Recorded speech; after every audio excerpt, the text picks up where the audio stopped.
Animal House. What'd you call me? It's like, college. Animal House, They were in college. Oh. Yeah. They had a shirt that said college. I should So have you a knew shirt they were that in says college. That's good when you know somebody's in college. They have to tell you. Well, yeah, clearly you went to Harvard. I did. Harvard Law. What an accomplished gentleman you are. You protected Mount Rushmore. You went to Harvard Law. Ha! Just kidding. Oh, you got me the shirt. Got you, silly guy. You got it. I'm going to leave and go cry now. That's what you do every day. That's true. However, today's a special day. You know why? You took your medication? Well, wouldn't it be more special if I didn't? No, it's the other way for you. We want you to take your medication. I don't smile for the white man. That's beside the point. Today's special because actually one of the first 4 NCAA tournament games is happening right now. Who's winning? It's a good question. Last I checked, it was St. Francis, but it's just some is it just one guy? Yeah. It's just a guy, Francis. He's been anointed a saint. Wasn't one of the popes named St. Francis? It's a really good Pope? Mascot matchup in that game. But hey, before we get to that, we should acknowledge that people can now hear our conversation that we've just clearly been having and just happened to all of a sudden be broadcast in front of people with the red lights on in the corner. That's how I know. Who are you? Ooh, that's a loaded question. So are my pants. A question? No, they're loaded. All right, but they're not a question. Although I guess it is. The question would be whether or not you have pants on, but I'll never tell. They don't need to be on you to be loaded. That's true. Anyway, gosh, I hope that everyone is buckled in and strapped down for this. Buckle down and strap it on. That's right. This extravaganza, March Madness ass bracket, NCAA tournament pool bracket tournament bracket pool tournament thing. I hope everyone's ready because we got an intro for you, baby. Oh, we sure have an intro for you. Give it to me. Welcome to the show.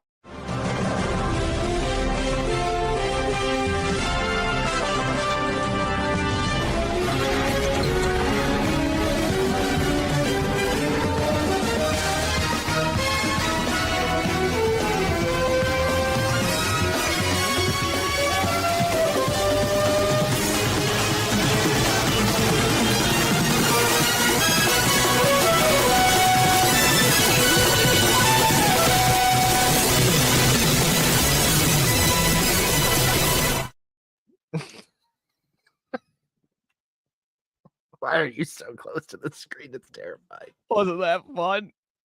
Wasn't that fun, everybody? Did you like that? Did you like what I did for you? Did you like that? I hope you liked it. Sport. We did sports. Woo! All right. This is fun. This is gonna be fun. God damn it. Yeah. Who am I trying to convince? You or me? Yourself, I think.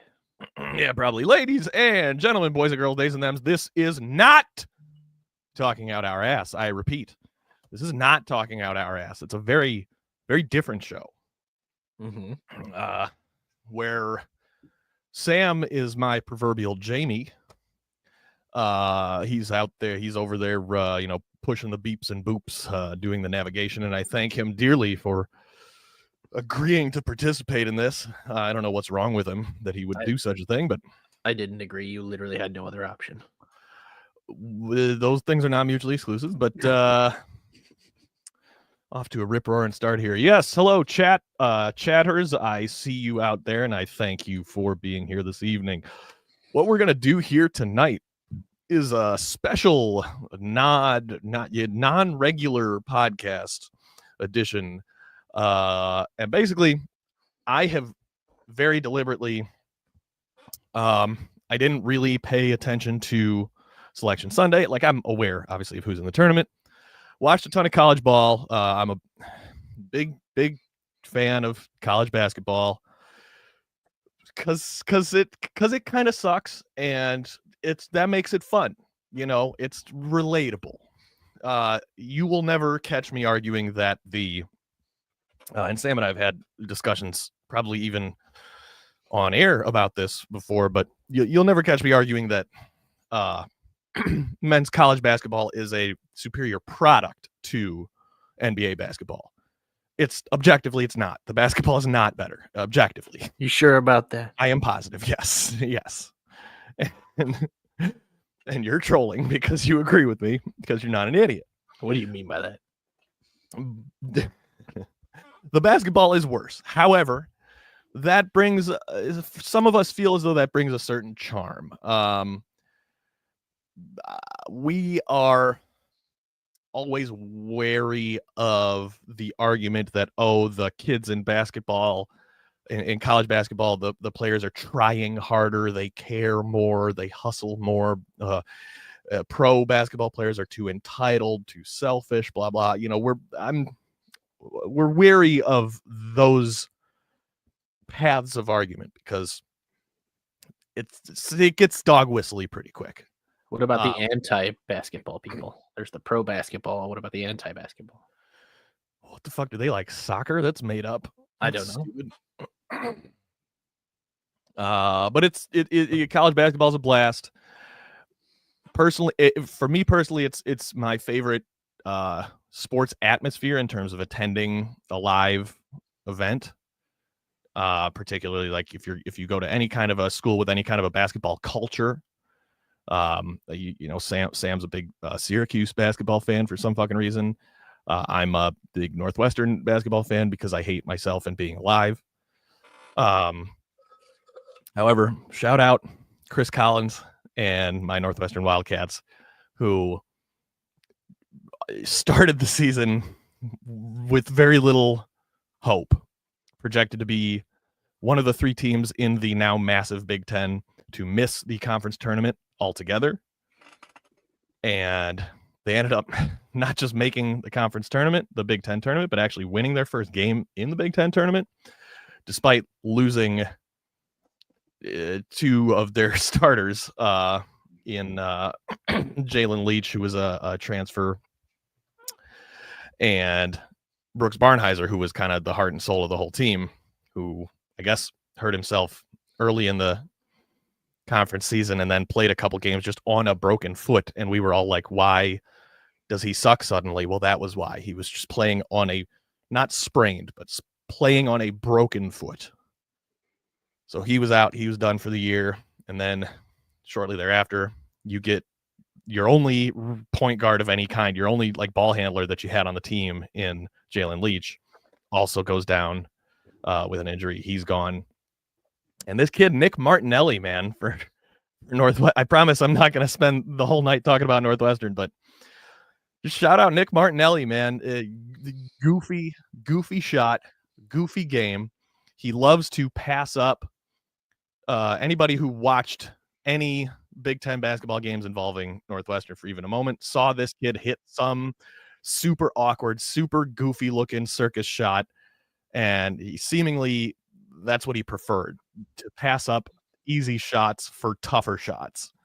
But he finished the year as the leading scorer in the Big Ten, which is crazy. The Big Ten's huge. How many is it, Sam? What is 19? I think there's 49 teams. It's like 93 teams in the Big Ten now. I'm pretty sure I'm in the Big Ten. I'm a school in the in the small 10. Yeah, we know.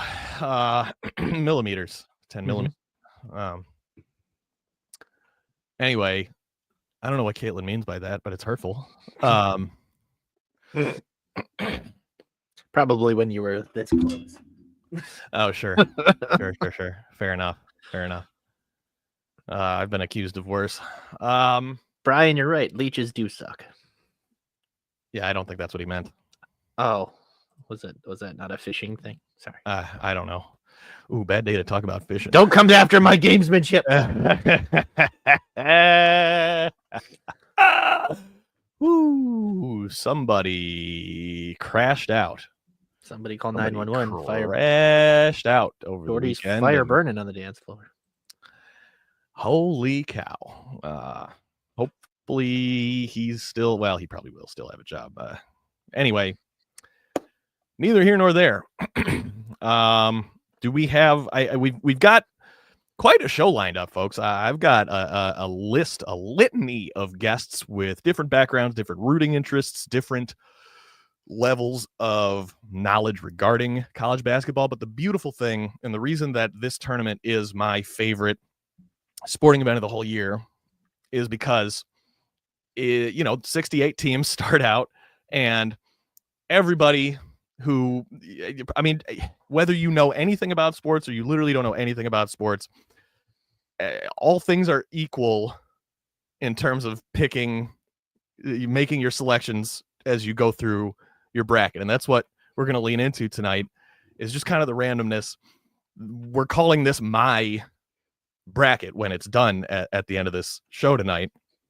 And you'll be able to, and we'll tweet out, Sam or whoever Sam's secretary is, we'll tweet out a link so that you can join the official March Madness bracket pool. And we encourage you to do so and make your picks and be silly, because it doesn't matter. No matter how much you do or don't know about college basketball, your chances are just as good as the next person's of getting any of these things right. It's really that straight up and down. Obviously I'm being hyperbolic, but you don't get much of an edge.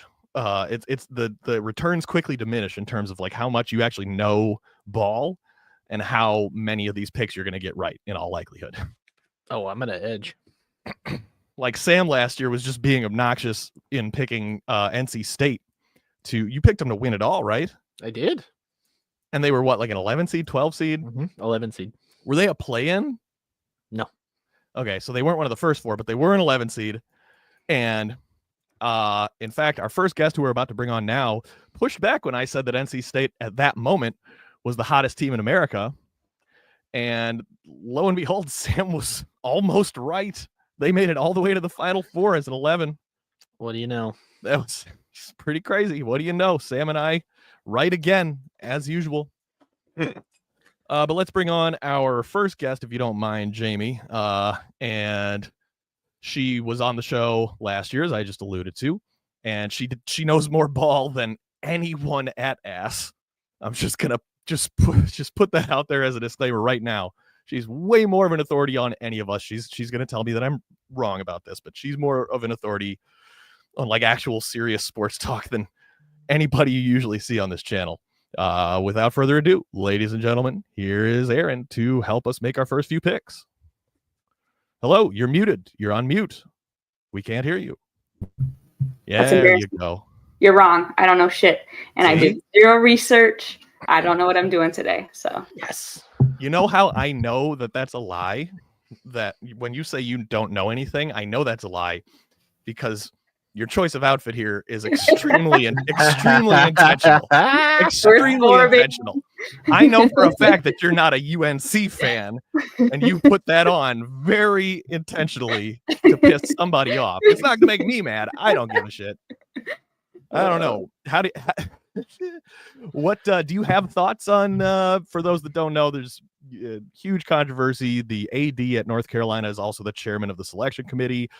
All of sports media all across the country is all up in arms that North Carolina was included in the field of 68 over, allegedly more deserving teams like West Virginia, Indiana, etc. What do you think, Aaron? They shouldn't have been included, especially after the performance the other day. So, well, I know who my pick for the title is now. I would not pick them for the title. They might make it out of the round of the first four, but I don't know. The good thing is that we've planned out the format this year so that Sam can't just override every pick that all of my guests make tonight. Oh, but yeah, I mean, just I guess, give us, I mean, you told me privately, but your level of, have you watched any of the games over this season, particularly as the calendar flipped to 2025? I really haven't. And I think that kind of went against me last year. So I'm going in with very little knowledge. It went I against you know that you had or hadn't. that last year I felt like I had a lot of knowledge. See, and this is This exactly what I was just going saying. in semi-blind. I know Duke's superstar, Cooper Flag. Yep.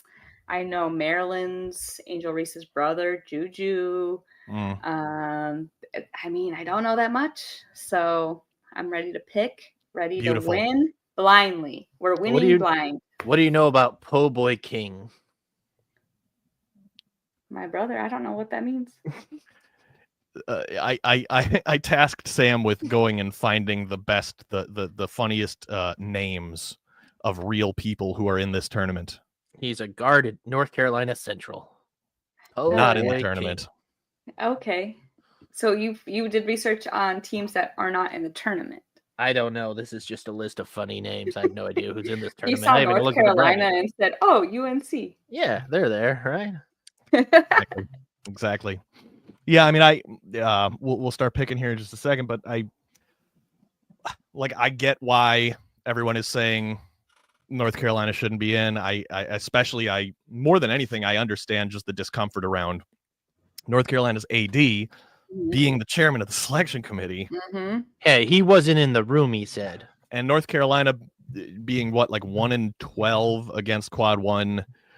And had some opponents. Horrible losses, like bad losses. So, but at the same time, if I'm CBS, if I'm any of the, NCAA, any of the powers that stand to profit from eyeballs on these games, I want North Carolina in there over West Virginia, even Indiana. I mean, that, Indiana's whatever, a blue blood or whatever. Yeah. But it's North Carolina. I mean, Michael Jordan went there, and you've got this also gives you an opportunity to show Bill Belichick on screen because he's their head football coach now, and it's just I get why people are mad if you care, sincerely care about whatever the integrity of the game, but business wise, I'm not shocked at all. It's like a legacy. It's like North Carolina got like a lifetime achievement award. Yeah. Right. So your grandfather didn't just play. Right. So yeah, let's get into it. I figure we're just gonna pick kind of one branch of the tree here. And I'm excited to see what I end up, because this is my bracket essentially that we're picking, and I'm excited to see who I end up with as a champion. There's picks that I would make, but that's not what this is about. It's about crowdsourcing my shit. You working on it, Sam, or what's going on there? Which branch do we want to start with? Well, I don't care. Just make decisions. Well, I assume we were gonna save University of Illinois for later, so yeah, that's a good idea. Mm-hmm. Right. I guess, yeah, we could ask Aaron if you have a rooting interest in any of these, anybody in this thing. Personally. Not really. Start wherever. Yeah, we can skip Illinois. But also, we'll talk more about this before you go too, but who's your I know you've consumed a lot more of the women's side. Mm-hmm. And who's your champ in the women's tournament?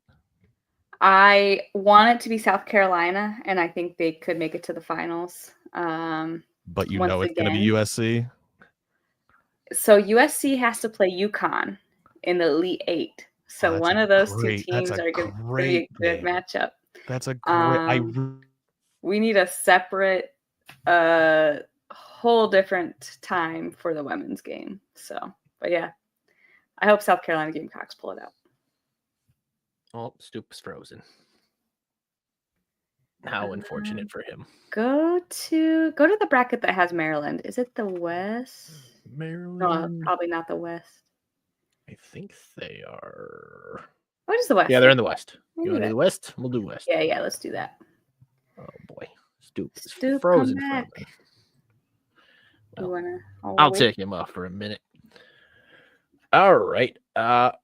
Do you want to look at previews and stuff, or do you just want to say, Yeah, hell, Florida's I number think- one. They're I going to think the win. previews are educational. So let's Okay. take a look at the preview. So these are a little different than the So ones we had last obviously- year, but This is the number 1 team of this side. those are your betting odds. And Mhm, yeah, if you bet mhm. Florida, you're not going to make much money. Nope. Ah, So do they not have like the There. oh yeah, there you go. Go to the team summary comparisons a little bit further down. There, yeah. So Yeah. there's the players and the team insights. I think there's this prediction thing. I just hate that you cannot make this window any bigger. But there's this. Oh, there's a good stat. Mm-hmm. What were the two? What was the one it beat for MCB or whatever the heck they were? And then what was the other 16 seed to win? Wasn't it just like all in the last 4 years or something? Yeah, it was recent. Yeah. But yeah, all right. Here's the team stats. There we go. There we go. So who is this? Yeah, Norfolk State. They scored decently. Oh, they give up. Oh, they both don't give up that much. All right. They're 0-1 against the top 25. They only played one top 25 team compared to 10. So they're battle tested. Yeah. Dang. Oh, their BPI is way low. Well, I think we're gonna go ahead and pick Florida on this one. We're gonna pick Florida, the 1 seed in the round. Okay. I've been to Norfolk, Alright. Virginia. It's a great time if you want to do like a little beach vacation that's not Florida, Norfolk, Virginia Beach. Hell yeah. Yeah, Whatever there's you no beach. say There's no there. beach in Gainesville, so. Are you sure that's- about that? That's really the South, but yeah, I could see Florida winning the whole thing here. They're just of maybe the best all around team in this tournament. Boy, are they good. I had no idea because just like every year, I didn't watch much. I didn't watch a ton of games outside of the Big Ten until the conference tournaments, and that's when I get my exposure to these teams. And boy, Florida mopped the floor with Mizzou and a few other schools. So yeah. By the way, the SEC tournament, right? Florida did, yes. Yeah. I have no idea. There may have been a nuclear. Just I don't know. The power and on.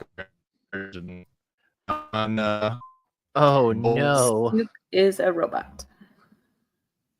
My back. Yeah. No. Nope. No. Oh, All right. no. To the next pick. All right, we got UConn. I feel like I'm probably just Oklahoma. going to do the chalk on this first round.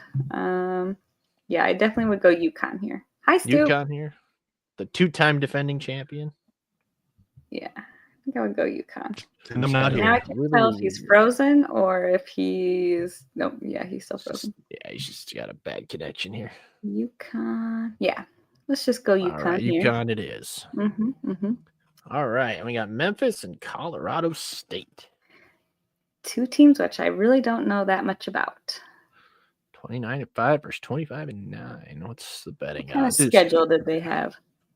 All right, Colorado State's favored over Memphis. That's kind of surprising. The number 12's favored over the number 5. Interesting. Yeah, that's the could winner, a just- little bit higher. Maybe I will go against the chalk. Let's see what.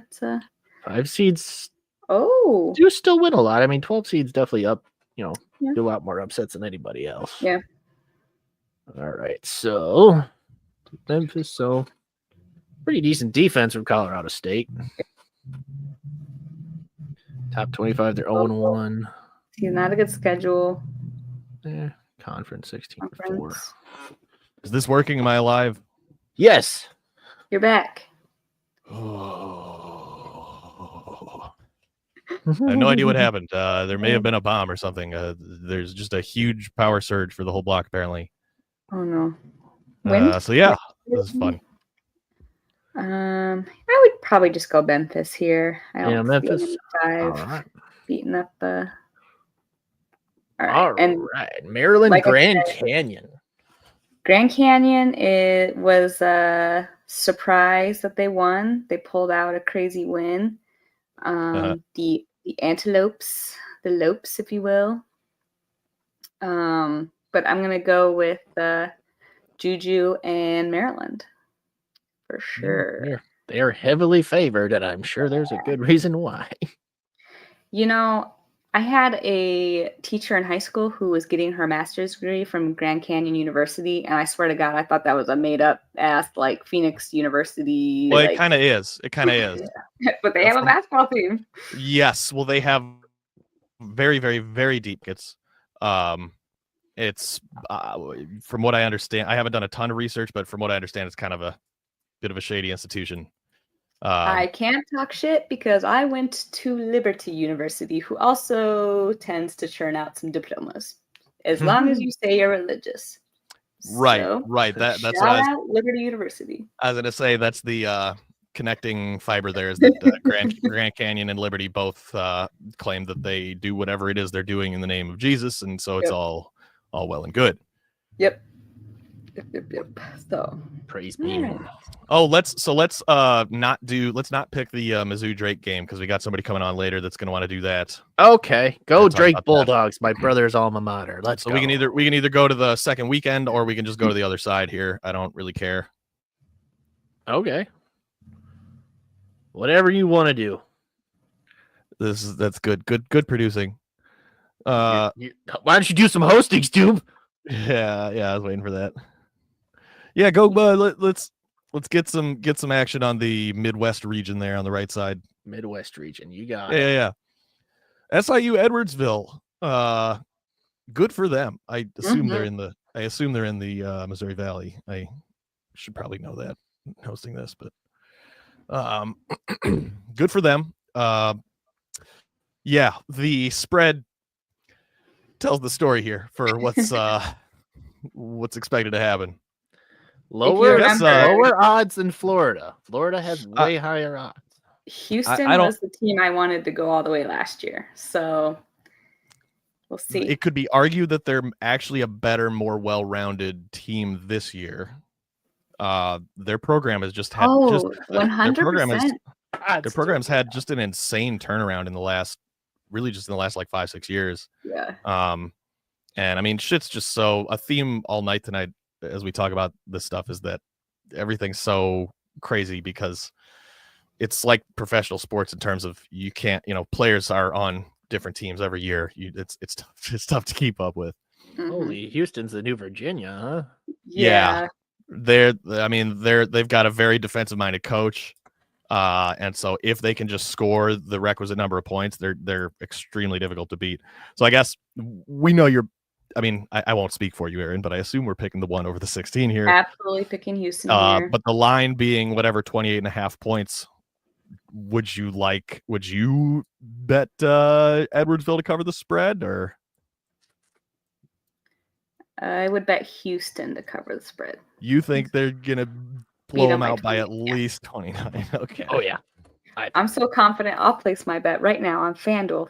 This Asscast is sponsored by FanDuel. Hot content. There we go. That is how you get sponsors. You just talk about their stuff and say you're gonna pay me, right? You're welcome. Okay. Well, I know you have a heart out here, so we'll pick one more and then pretty much let you go. But appreciate it. Gonzaga, Georgia. I know who I like, but I'm going UGA on this. Really? Gonzaga, I feel like is the team that is just always in. They always do okay. But I'm going Georgia. You're right, and usually Gonzaga is the team that just absolutely just bulldozes through a pretty weak conference in the West Coast Conference. However, they did not win their conference this year. Mm-hmm. But I did watch the championship game that they played against St. Mary's, who did win the conference, and St. Mary's actually beat Gonzaga both times they faced each other in the regular season. But man, I got to tell you, now St. Mary's did not play well at all in that championship game, but Gonzaga looked like a force, and they're such veterans in this tournament that I kind of got just that feeling, that vibe from them, like, oh, they've just decided to start trying now. Yeah. So me personally, I'm not so sure I'd bet against Gonzaga, but if you're picking UGA, then I'm picking you. UGA. All right. UGA. That's it. All right. Well, thank you so much for coming and doing this with us. Yeah. Appreciate it. I have no, other than that one, I have no qualms with with any of your picks. I had to do it. And I appreciate you coming on, stirring the pot. Yeah. I'll put that on my FanDuel bet as well. And before you go, do you have anything to plug for the however many threes of people are watching? I mean, 9 days till opening day. Show up for the Chicago Sports Funds White Sox tailgate, man. Oh my! 9 days. Oh my God! Let's go. That just made time so real for me. Mm-hmm. 9 days. Wow. Okay. It's summertime in the Shy, baby. Hell yeah. All right. Well, get some sleep, and thank you so much. Right. Thanks, See you Eric. guys. Yeah, I will admit, I mean, it's impossible to watch all of the SEC games because they also have 400 teams.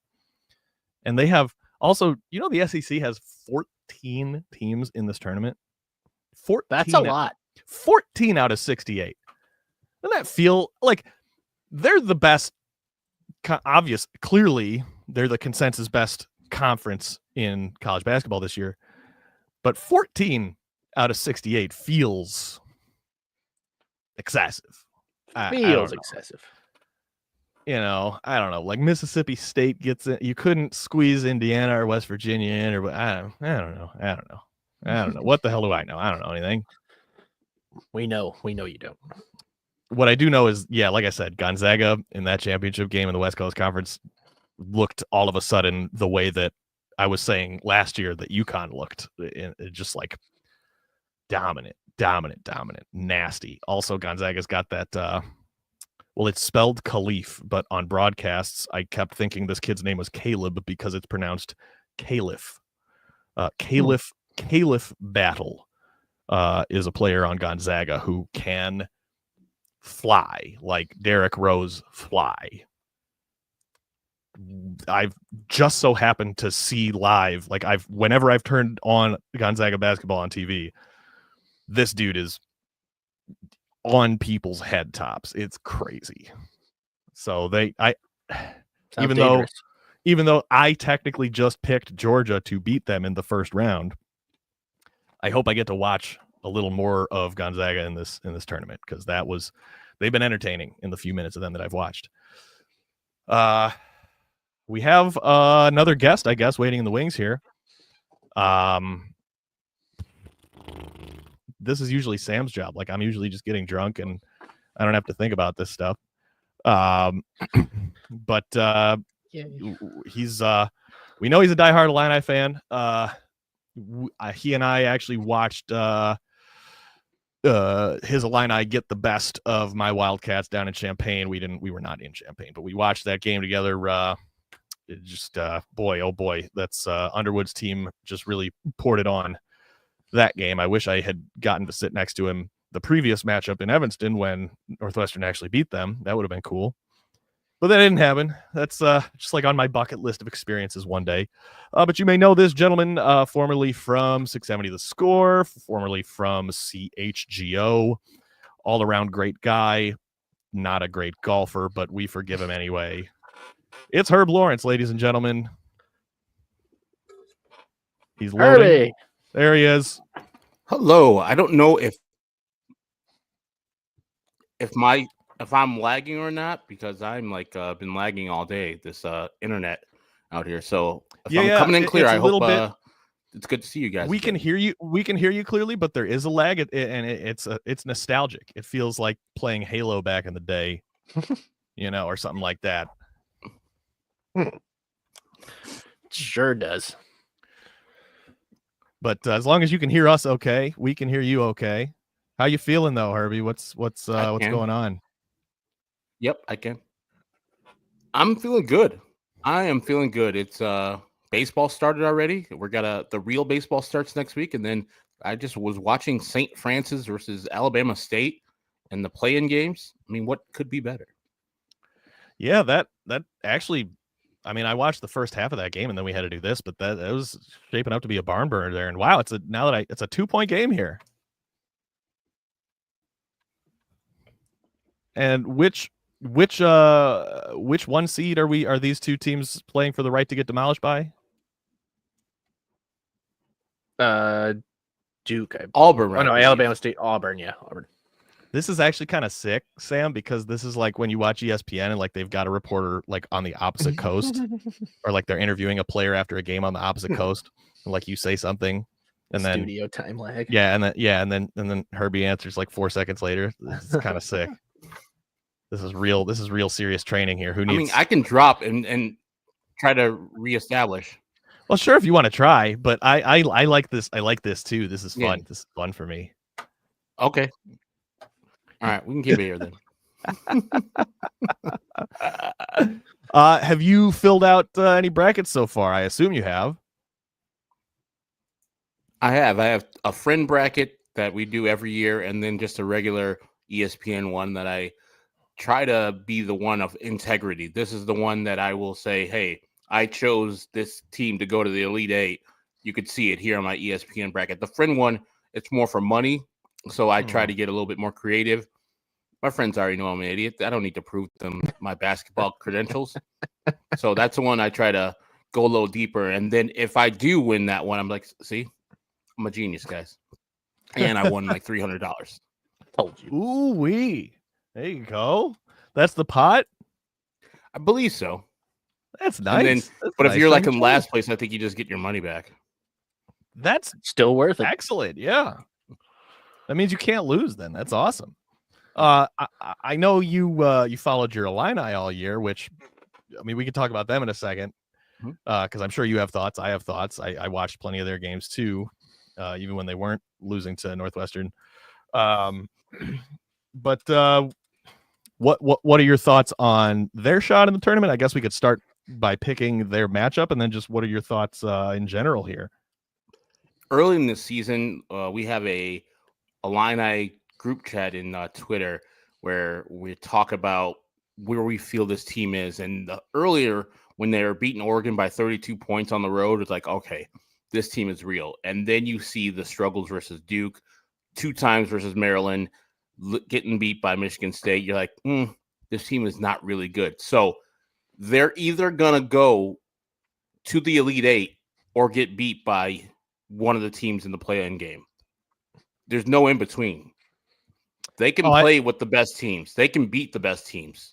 Well, no, they can. Teams. No, I mean, you're right. Teams. No, you're right. Like they can. They can beat anybody if you catch them on the right day. Yes, that's been my takeaway for the Illini this whole year, because like you can lose to an undermanned Northwestern, but you can also beat Maryland, and you can almost beat Tennessee, and they're crazy street. I don't think that Brad Underwood is a very good in-game coach. He isn't. I think that's the consensus with the Illini fans, that last year was the kind of the outlier, but mostly when he's in a game and the other team presents a challenge, especially in the first half, there's no adjustment to what they're doing. The Cameron Cartwigs of the world can just dominate you in the game versus a guy in Kofi Coburn. Like, you got a big time power forward and center there, but there was no adjustment to why is Cameron Cartwig killing us? Can we just send 2 at Cameron Cartwig and let whoever else beat us? No, there's very little adjustments to what's going on in the actual game. And so you just have to depend on players that all pretty much came from different places, except for Dre Gibbs-Lawhorn, to gel and hit shots, which they haven't. And they shoot a bunch of 3-pointers. If they make them, that team's done. The team that they're playing is done. You saw that versus Iowa. They scored like 100+ points in that game because they were making their threes. If they like they typically do, not make threes, they have a chance to win the game, but more than likely they're going to lose because they don't play defense as well as they did early in the year. They were like a top 10 defensive team metrically early. Now they slipped, I think, to like 30th or 31st. Really good in defensive efficiency, but they've been getting killed defensively. And I think it's the switch from Ben Hummerkaus, who was supposed to be our 3-point shooter, him going to the bench and then getting more playing time for Will Riley, who was our best offensive player. But when it comes to defense, he's a 17-year-old kid who's very slight, and he can't run through screens. He can't recover as much as Ben Hummerkaus, who is I think a fifth-year senior. So I think one of the problems is the interior defense is just slacking, and then the line I give up a bunch of points. So they need to hit threes. If you hit threes, game's over. They'll beat the hell out of Texas or Xavier. I agree completely with everything you said. That the Illinois is a team that can put up 100 points, but they can also just disappear at the worst possible time. And even that game, the game in Champaign where they did beat Northwestern and really dominated most of that game, you and I saw Underwood kind of take his foot off the gas at the end of the game and let Northwestern make a ball game out of it at the end. Yep. And yeah, let's let's say that we've got money on this, so this bracket matters theoretically. Okay. Who are we taking in that matchup? Is it Illinois or is it one of either Texas or Xavier? I picked Illinois. I would also pick Illinois for the Texas record. and Xavier, I mean, they're no great shakes. There's nothing there for anybody to say, okay, they do this in particularly well. The team I would be more scared of is Xavier. Same. No, me too, for sure. And I was just bitching to Sam that the SEC has 14 teams in this tournament. Texas would be one of the first in my book that doesn't belong there. Exactly. Like when I saw them making the tournament, I was like, they're not that good. And Vanderbilt too. I'm like, you're just getting biased because you're in that conference. Well, but yeah, I would love again, Texas. like the level of competition in the SEC is the top of the power conferences. But I don't know. I'd rather take a second place team in like one of those middle conferences. Mid-major, they didn't play a lot of people, but they won each of their games by a lot. That's the thing I hate the most, where you battle through the whole season in your conference where, you probably played a couple games in the non-con that you got. You can only play who's in front of you. Exactly. And then you play 5 games and that determines your season, whether you go in the NIT or the NCAA. And that's very sad. I saw that the other day. I was like, man, that team battled the whole time and they are losing to this 5 seed and they're going home and they're going to be watching this tournament on their couches. Do you watch NIT games at all? No, not even when Illinois is in it. Yeah, no, same. And Northwestern got the invite this year, and they turned it down because they're like, everyone's hurt. We're tired. We're old. We're tired. And it's Northwestern. We've got books to read. We're not doing this, But then the story that was going around today was that Southern Alabama got the invite to the NIT and then had their invite rescinded. Oh. Because I think UC Irvine got the invite and declined it. So then the NIT called the head coach for Southern Alabama. It was like, you guys are in the NIT if you want to come. And so he told his players that they're in the NIT. And then UC Irvine apparently changed their mind and were like, oh, yeah, I guess we'll play in the NIT. So then they had to call Southern Alabama back and be like, haha, just kidding. You're actually not in this anymore. How embarrassing. It's insane. And already nobody cares about your tournament. That's a real bad look. Like you can't afford that. It's crazy. Not for nothing. I think the UC Irvine, they're the Banana Slugs, if I think correctly. One of the best. Good one. Yeah. That's a good one. I think they're the Banana Slugs. Isn't Troy something interesting too? Or Troy Trojans. Okay. Yeah. Fair enough. That's fine. We want Kentucky in this one, yes?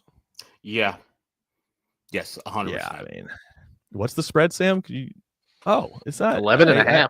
Yeah, I know Troy had a pretty good year and they're thought of fairly highly. But, I mean, come on. What are we doing? It's got to be. You're taking the blue blood there. I'd take Troy in that. Actually, I was wrong. The people of Santa Cruz are going to be mad at me. UC Santa Cruz is the Banana Slugs. Oh, what is Irvine then? Let's see. I can picture their logo, but I can't picture their whatever the mascot. The Dorks. Anteaters. That's a good one too. Those are good. Those are all good. And what conference is that? They're in the Big West. The Big West. I knew it was one of the Wests, but boy, and you know, soon no one will, like, everyone has an excuse not to know what conference what each school is in and not to know which players play for what school, because it's just getting messier and messier now that you've got, like, the MAC is dissolving. Northern Illinois is going to be in the Mountain West. There's just a bunch of. Well, this is what, you said Texas doesn't belong in here, and I was going to say, yeah, they also don't belong in the SEC. They should be in the Big 12 where they fucking belong. Right. But, I mean, we've got Cal, Berkeley, and Stanford are in the Atlantic Coast Conference. It's 3 time zones away. That's insane. It's like, yeah, when you see like UCLA or USC play Rutgers, like, what the fuck are we doing here? But at least, at least the Big Ten has a sprawl geographically. Like, I'm not. They But still, it's like, insane. California, West Coast teams don't belong to the Big Ten. I'm not arguing with you about that. But at least, like, the Big Ten doesn't have a geographically specific name.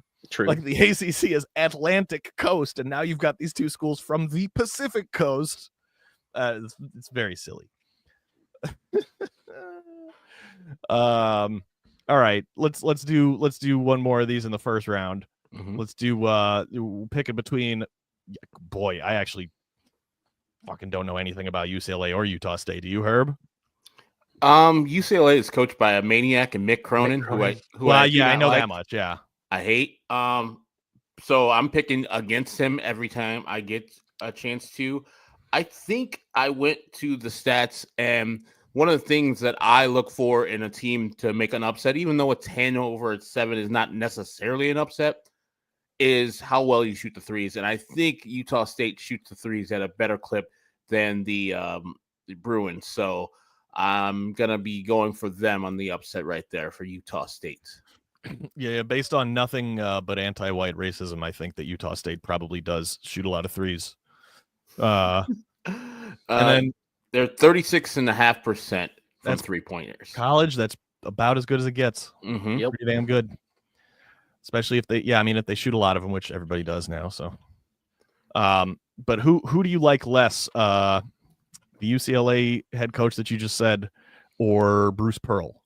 Who do I hate less? Mick Cronin. No, I hate who him. Who do you like less? Oh, Bruce Pearl. Yeah, he's number one. He'll always be number one. That's. I figured that was the answer. That's why I brought that up, because I'm like, yeah, we don't like Mick Cronin, but I'll have a beer with him before I have a beer with Bruce Pearl. I mean, what Bruce Pearl did to Illinois, and people didn't know, he pretty much set up a kid at the time, Deion Thomas, on a phone call talking about Illinois buying him a car, Jimmy Collins in particular, who was the assistant coach. And so through that investigation, they didn't really find a lot, but Deion Thomas had to sit out a year. And I think they had got a fine. Illinois got a fine. And eventually Deion went to star on Illinois, and Bruce Pearl, he was an assistant at Iowa at the time. And this is why it's kind of still on our minds, because we played him in 2005, beat the hell out of him. I think he was at Wisconsin, Green Bay or somewhere. And then every single time after that, like at Tennessee, whenever Tennessee would lose in the tournament, Illinois fans are going wild because that guy's a piece of crap. And another Iowa coach that just got fired was trying to creep up on him, because Fran McCaffrey is a maniac and a terrible coach, which I think. But if he was winning a couple more games versus Illinois, or doing better with Iowa, which with Luka Garza and the players they had at the time, he should have won much more there. But that's true. Those teams should have won more. Yeah, with Luka Garza at the 5, and you had all the some of McCaffrey's kids and others. Those teams shot the lights out. I mean, I saw them in person a couple times, and just the complete package there. And that's the thing I worry about. I will actually get a real coach. I know DeVries is going to go to Indiana. Yeah, but you got to remember too that the coach plays a big role in the players that they get. So you don't know. Like he's got to be a good coach and a good recruiter. And so I think that leaves the door open for people who I think are better than Darren DeVries. You might get McDermott saying, you know what, I've done a lot here and I've done it all over Iowa, but what else is there to do at Creighton that I could do back at my home state in Iowa? Like he failed at Iowa State, did well at UNI. Going back to Iowa, I think he would get that thing on track. But do you leave a big-time Big East program in Creighton, what he's done out there, to come to a middling Big Ten program? Maybe. I mean, I would. Yeah. In a second, yeah. Yeah. Iowa's a big brand regardless. You know, you can have qualms with that fact if you want, but it is still, that's a fact. Is Omaha better than Iowa City? No. For baseball, absolutely not. maybe. I would say no. My first answer is no. But then again, I've spent a lot more time in Iowa City than I have in Omaha. I don't know Omaha that well. But in general, I'd rather be in Iowa City than literally anywhere in the state of Nebraska. So, I mean, I think that tracks. I assume that you feel the same way. I've only been to North Platte, Nebraska on my way to San Diego. And I would 100% agree. People don't realize how big this country is because those are different people. That is the geographic region where everyone comes back saying verbatim what you just said. That's the first thing everyone says. It's a neutral thing to say. It's not like super positive or negative. It's just people don't realize how big this country is until you're like in, Kansas, Nebraska, etc. Like it is a big place, man, with a lot of nothing. And a whole lot of nothing. And like they take pleasures in the simple things. Like when we got into town on the main street off of the highway, there's people lined all the way up and down the streets. The town folk are here. And we're like, what's going on? They were celebrating like a streetcar event. So they were like having your souped up streetcars come down the street and everybody, celebrating that. I was like, that's a simple thing that I wouldn't do because I live in a different atmosphere, but these people found joy in that, and that was good. That's a huge draw for me, man. If it weren't for the other cultural factors at play in those types of regions in this country, I'm strongly drawn to that because I appreciate that kind of thing. And like, there's nothing better than just sitting on a chair outside in the middle of nowhere, man. It's the best. It's the best. Enjoying your time, your family, seeing people's work, their craft, what they've done. Seeing how it all shined up on a Friday night. It's lovely. No good hotels though in North Platte, Nebraska. I wouldn't imagine so. No 4-star hotels. No 2.5-star hotels in North Platte, Nebraska. That is not difficult for me to believe. Yeah. But Herb, we know you got to bounce. You have a prior engagement. You're actually about to do our buddy Brian's podcast, if I'm not mistaken, the Drafty Pod. Is that what you're doing? What are you guys drafting this evening? Me, Josh Nelson from Sock Machine, and Brian, every year, the last 2 or 3 years, we've done an MLB fantasy draft. So we're doing it again. And hopefully I can do well because the first 2 years, friends, bad. Now, Herb, before you get out of here, I just want to ask you about one player and how their future might go. What do you think about Jizzle James from Cincinnati? That's one of my favorite players. I hope he comes a lot on the floor. Awesome. That is a great name. There's no way that his real name. Probably not. It's not your God-given name is Jizzle.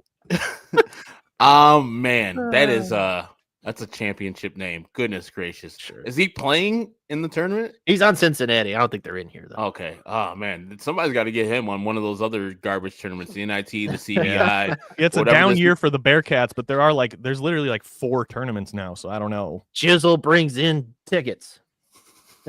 Yep. Jizzle fills the seats. Oh, God. Oh, that's good. Oh, yeah. Thank you for your time, sir. Thanks, guys. Herb. We will hack it up on the golf course here soon. Bye, Sam. Bye, Stoop. Oh, I thought he was just going to say bye to Sam. That was the bit. Just not even acknowledge me. Been good.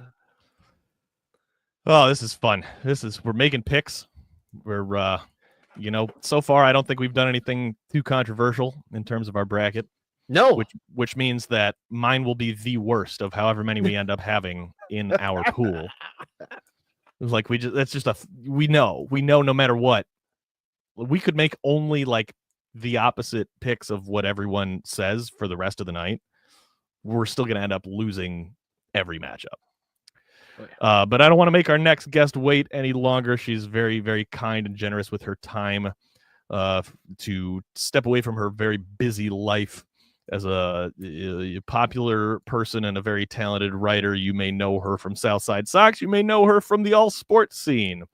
It's little Tina. Hey, what up? What's going on? How you doing? I'm taking a big fat L in the 108 tourney bracket final, so I'm gonna let that sink in on my ego. But on the bright side, I don't have to make any fucking videos anymore. So I am free. And on the bright side, your alma mater's in this tournament. That's right, baby. I mean, I'm sorry that they got absolutely embarrassed by the Florida Gators, but yeah, but not as bad as Alabama got embarrassed. So I'll take that. The last like 4 games have just given me like severe anxiety, but also not surprised because this is like what it's like being a Mizzou fan. They raked all year, like at very prime times, and then lose to stupid teams, or I mean, they just look like they don't know how to play basketball the last few games. So there's that. But otherwise, I'm very confident. Well, Sam, if you don't mind, pull up the bracket, and we can start there. We can start picking the Mizzou matchup. I'm gonna go. The lights just flashed again, and I'm gonna go make sure that everyone's alive because what the hell? So I'll be right back. Life flash? What does that mean? Stoop. Apparently, everyone's dying. Oh, good. Okay. Hopefully that's not the case. I will start. This matchup is a little frightening. Think that Drake definitely has a lot of talent on the team, especially defensively. And I feel like Mizzou has struggled a little bit on the offensive front the last few games, but man, they're only a 6.5 point favorite. I know. Exactly. And like, I feel like they were higher favorites against several like better SEC teams playing against them, and now we're going into the tournament. Like, I'm just glad we got a 6 seed. I thought we were maybe going to be put a little later. Yeah, so that's not a settling stat that you want to sit with. Though. No, yeah, that tracks. It's usually at least 1.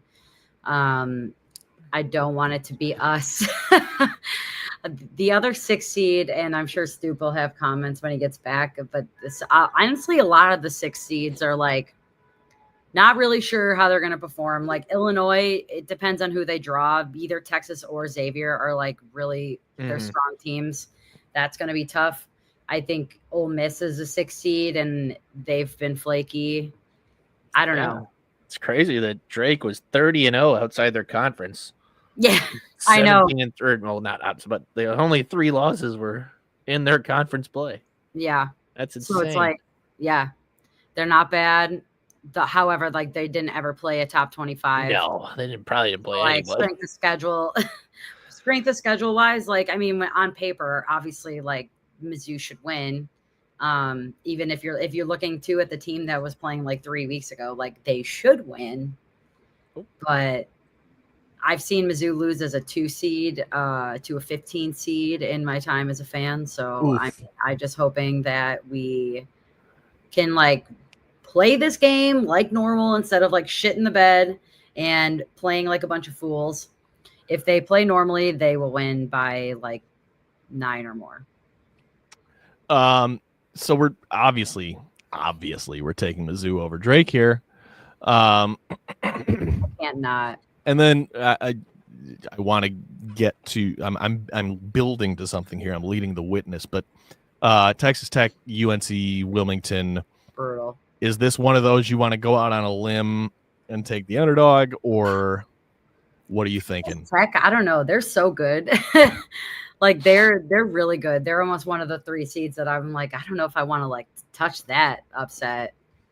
But I would tend to agree with you, and the spread kind of tells the story here too. What is it? That's a 15.5. pretty big number. Pretty big number.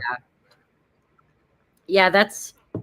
I mean, obviously, like if a 14 seed comes in and they're like all of a sudden scoring some shots and they're making it interesting, like you never know what could happen, but I mean, they should easily win that game. Like, Right. So what I'm getting to then is, so we'll take Texas Tech, Sam, in that matchup, and then I want to know how you feel frightened. about frightened. Mizzou's chances of getting to the second weekend.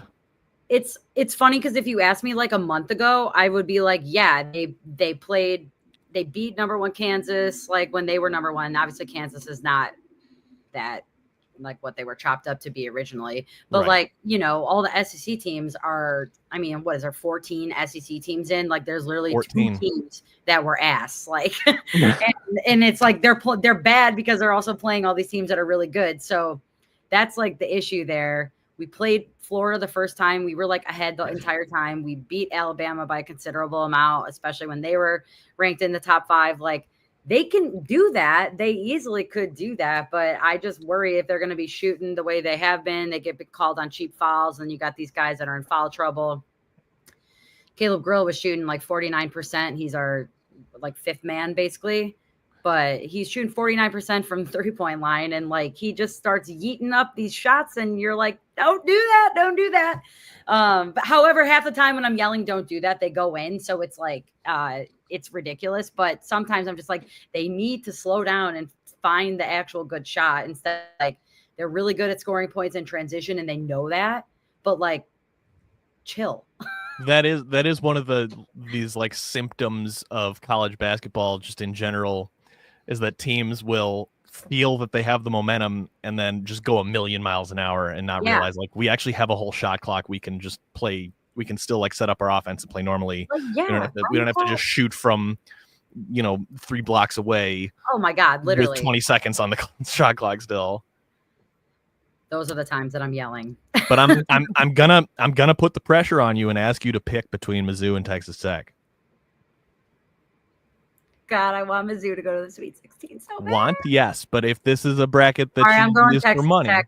I'm going Texas Tech in this one, right, in this bracket. Am I going to be a psychopath when I make my bracket? Yeah. But I'm also going to be realistic about it. Now, the next ones in this bracket are interesting. I mean, I think St. John's is like, sorry, there's a ambulance passing by at this. They found you. They found me. I think St. John's is very, very good. strong, Is St. John's Rick Pitino? Is that? Yeah. Yeah. Mm-hmm. And like, I don't know, people I feel like we're talking about, and myself included, that like maybe they were a week like number 6 when they were 6 in the country or whatever. I'm like, really? Like number 6? But like shit, they keep beating all these teams and like they're playing really well. So I have a hard time picking them as the potential 215, Yeah, I agree. I think that St. John's has that. I mean, it's Rick Pitino. You can't. Yeah. It's tough to see Rick Pitino losing in the first round as a 2 seed, no matter what the school is that he's coaching. And but then Kansas, Arkansas is really interesting, not just because of the spelling and the way that the English language is stupid, but also because, gosh, I don't think Kansas is that good. And Hunter Dickinson, I'm pretty sure, has grandkids. Yeah.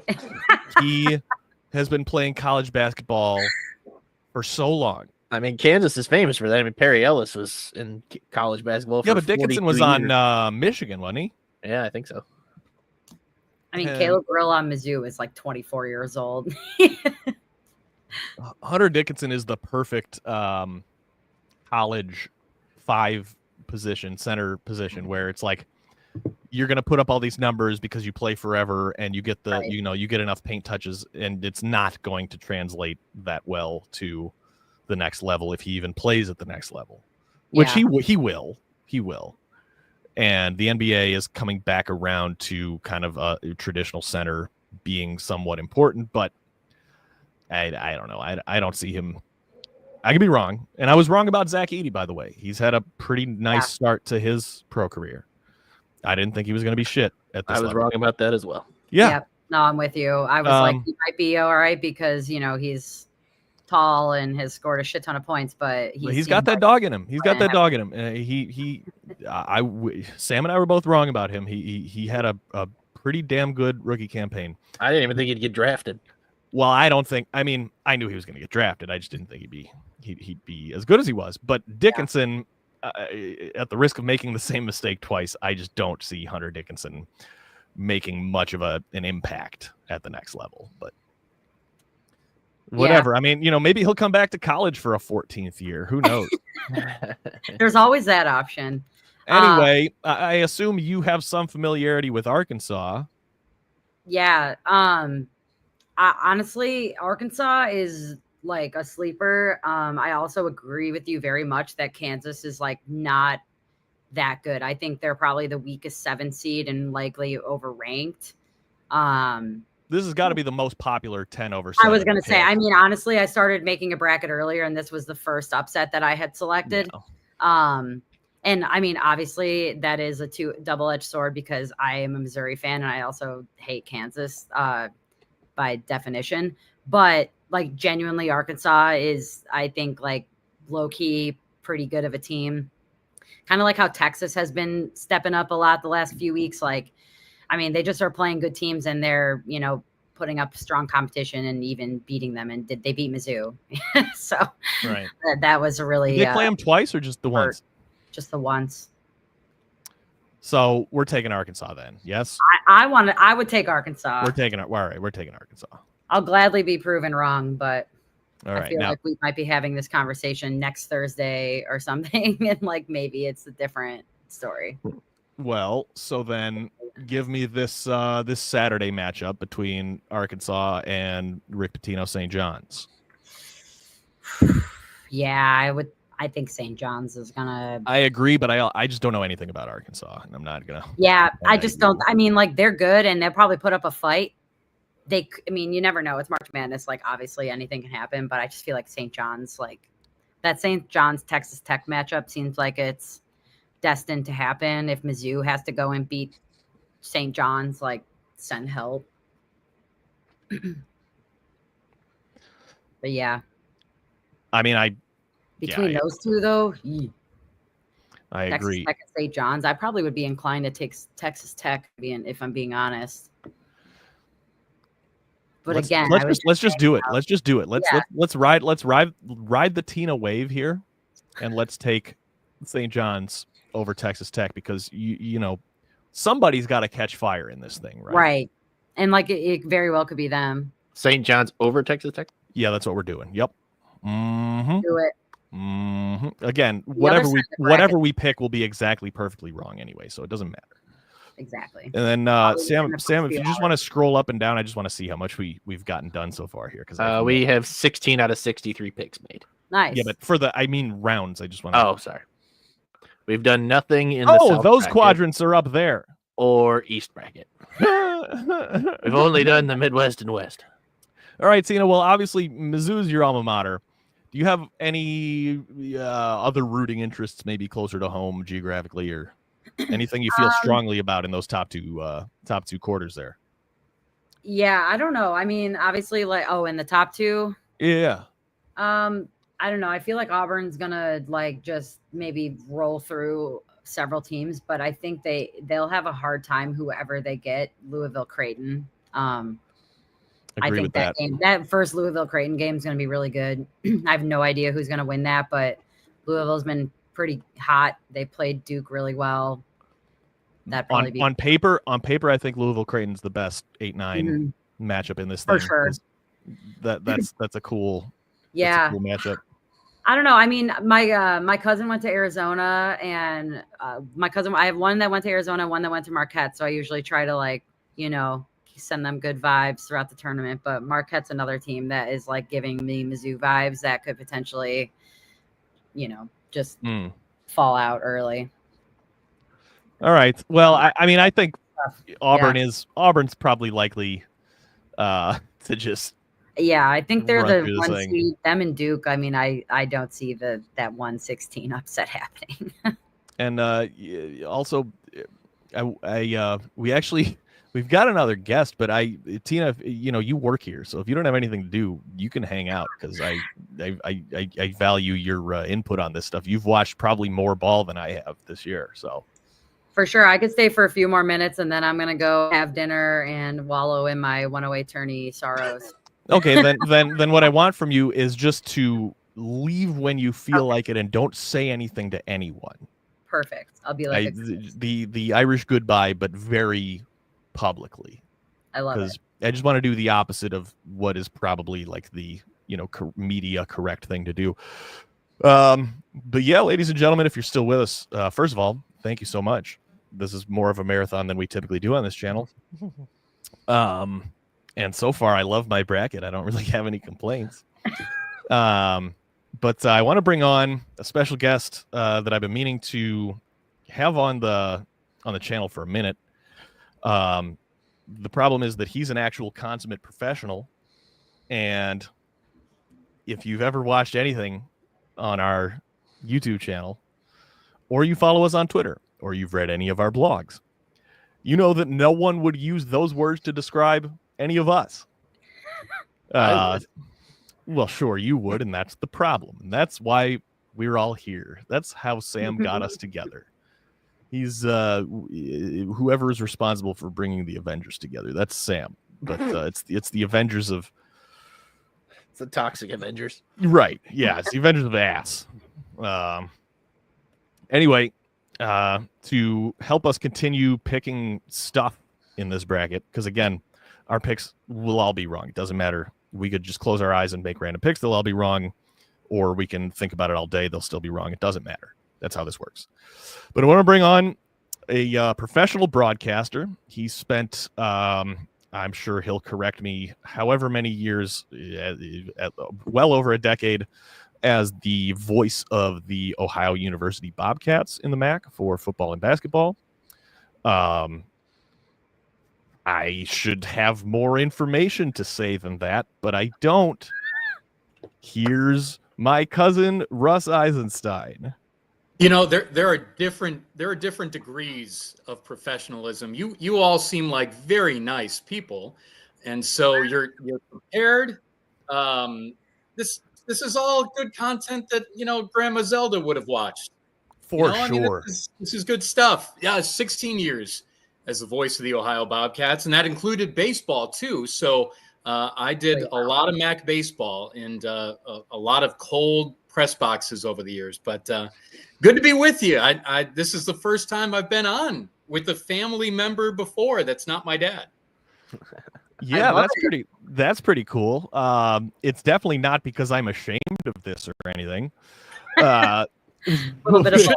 Be proud of it. This is a product to be proud of. But I know that you've moved on recently from doing games for Ohio. I'm sure they were adequately grateful to you.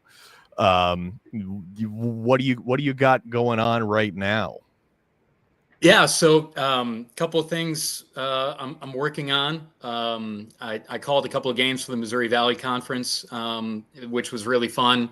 I'm a proud Southern Illinois grad and grew up going to games in that league, and it's really hard to crack in. They have a lot of really good broadcasters in that league. And so I finally got a chance to do that, and I wouldn't have been able to do that if I was at Ohio. So stepping away after all that time allowed me to kind of explore what else is out there and be open to possibilities. So called 2 men's games, 1 women's game, and actually Murray State, who won the Valley, was in the game that I called. They're really, really fun. They play Iowa in the first round of the women's tournament, and I think there are going to be a whole lot of points in that game. There's a player on Murray State, Caitlin Young, who's from small town down by Danville. She's an incredible player. They're really, really good. Did a couple of G League games, my buddy's production company in Detroit. So I did a couple of those and some high school games too, and got a couple other business opportunities to come. And I'm writing a book as well. And so there'll be more on that. I always kind of wanted to do that. And so there'll be some more details on that to come. But tonight I'm just excited to break down the bracket with you all. Yeah, well, we're excited to have anybody who has even the faintest idea what the hell they're doing or talking about. Well, Tina knows what she's talking about. She knew her stuff there in that segment when I was in the green room, eating all of my M&Ms back in the hopefully green we room. got everything that was on your rider. Yeah. Yeah, well, we got to talk about that for the next appearance. But Tina Sure. seemed to know her stuff, so I'm all for that. I watched too much college basketball this year, I think. Nothing, you can't. It's impossible. You've got the CBI to come this week too. Yep. You got the NIT tonight. And I'm a the big crown. Arkansas Don't forget State fan the after seeing crown. them last year. They're playing SLU at home. But this is the time. Yesterday, Monday night, was the weird night because there was nothing going on. Nothing. Boring. So you had to like read a book or watch Matlock or something. Yeah, what did you do last night? Since there were no sports to consume, what do you do? I did part of my taxes. There you go. Really, really exciting stuff. Yeah, well, honestly, that's got to be a hell of a thing, being that you're all over the country the whole year. Well, actually, it's bunch of fun. 2 states, so it's Okay. Ohio and it's Illinois. I did Western Illinois football on ESPN Plus. Oh This joy! past fall, which was pretty cool. What's that? Yeah, I said, oh joy! Western Illinois Hey. football, the Leathernecks. Stop. Hey, and I'm telling you, on They the did FCS win level, a game this year, didn't they? They did. They won 4 of them, in fact. Wow. And so, but they had the nation's longest losing streak. It was just, I mean, I know you like to poo-poo on things. Sounds like and the you White don't- Sox, but college basketball. You don't like to have joyous moments, Andy. We could have joyous moments together. But it was really cool to call those games and them winning them. And I think they've got a chance to be pretty good on the FCS level coming up. Sweet. And I don't, your Salukis, I haven't done any research. They're not playing basketball in any of these postseason things, are they? They are not. No, they won 1 game at Arch Madness. And the transfer portal, one player is in it. Another player decided to stay at Southern. So it's the nature of college sports right now, right? Like who's going to stay, who's going to go. And you can't fault somebody. Like we'd all do the same thing if we had a pretty good way to advance our lives, but Right. We'll see what happens moving forward. All right, well, Sam, let's do this thing. We right. still have a bunch of first round matchups to pick, I think. Quite a few. We did see that St. Francis. Did Alabama State win or did Alabama something? State won. Right. So we did, like I said, we did see that Alabama State is the first of the first 4 to actually get into this thing. Although they don't want you to think about it as a play-in, they want you to think about the first 4 as part of the tournament. It is part of the and actually, you got to see the final play of how this game was won. It was really incredible. It was The like layup- a the basketball layup Hail of the Mary. Yes. Yeah, I mean, obviously, like we were doing this, but I had the score up here, and it was knotted up after. Like it wasn't that close when I turned the game off. So that I'll definitely go back and see it. But It was great. We probably got you at the right moment in terms of picking here, because like I was saying, Louisville Creighton, or as the locals say, Wool and Creighton, you can't say any vowels or consonants, or it's just like that. That's what they say. Louisville Creighton, though, good matchup. Would you say? Because I said, like I know what I'm talking about. I said this is probably the best, the most exciting 8-9 matchup in this thing. Am I correct about that? Yeah, I think you all hit it, and Tina mentioned it as well. And I think she's going to dip out in a little bit, so I hope I didn't chase her away. But she's right. I think this is it because Louisville feels that they were underseeded. Creighton was in the finals of the Big East, and DePaul nearly took him out. Watch for my guy Chris Holtman at DePaul. I think if it's ever going to get turned around, he's going to do it. It's got that feeling to it at DePaul right now. Yes, and you think about Chicago and what happened with Northwestern and what's still going on. Hopefully with Northwestern basketball, how the city got behind them and Loyola when they had it to the Final Four. I think Don't laugh DePaul at is on that, the Sam. cusp. Don't you dare laugh at that. I saw you laugh at that. No, I'm laughing at the comment. Okay. I think DePaul's on the cusp of something good. But yeah, that should be a really fun 8-9 matchup there. All right, so pick one for me. I don't do picks. I don't do picks. That's not picks. contractually what I was obligated to, and I agreed to this. But I will say, Chucky Hepburn on Louisville can heat up like crazy. I think he had like 100 in the first half of the game against Pitt earlier this year. And then Ryan Kalkbrenner and Creighton and Greg McDermott, what they can do. I think it could be a game that's a slugfest because Louisville can play that way too, or it could be a game that's in the 90s. But whoever hits the big shot late, it sounds like a cop-out. But I think it's going to come down to that. Either it's Kalkbrenner in the post with an and one hook, or a Chucky Hepburn 3 is going to win the game. Yeah, really going out on a limb, agreeing with Vegas that it's going to be a close game. But I mean, I guess if you refuse to make a pick, I'm picking Louisville because I am familiar with Chucky Hepburn, being that he was on Wisconsin last year, last couple of years, I think, and so I got to see him up close and personal in the Big Ten, and he is a monster. Can't go wrong. Yep. And is this it for Chucky Hepburn? Is he done after this? You never know. Like there's a guy that was on Northern Illinois to start his career, went to Ball State, went to Toledo, went to Minnesota, and he is transferring again. Tyler Cochran's going to play for his 5th school, so you never know anymore. I mean, years of eligibility. I don't even know what year Chucky Hepburn is. Like, I think he's a senior. I don't know. Right. Okay. Yeah. Yeah. I mean, plus, like, we're still dealing with how COVID just seemingly added like 10 years to every college athlete's career if they want it. So, and now you have the junior college decision as well with Diego Pavia, the quarterback at Vanderbilt that won the lawsuit with the NCAA about his time at junior college. So who knows what that's going to do to junior college players on the basketball side. Right. That's a good point, too. Way too smart for us. Michigan and UC San Diego. I don't know a goddamn thing about UC San Diego. I know that Michigan had their ups and downs in conference play. But I know that they beat Northwestern, so that's... But Michigan has Fat Brooks. Excuse me?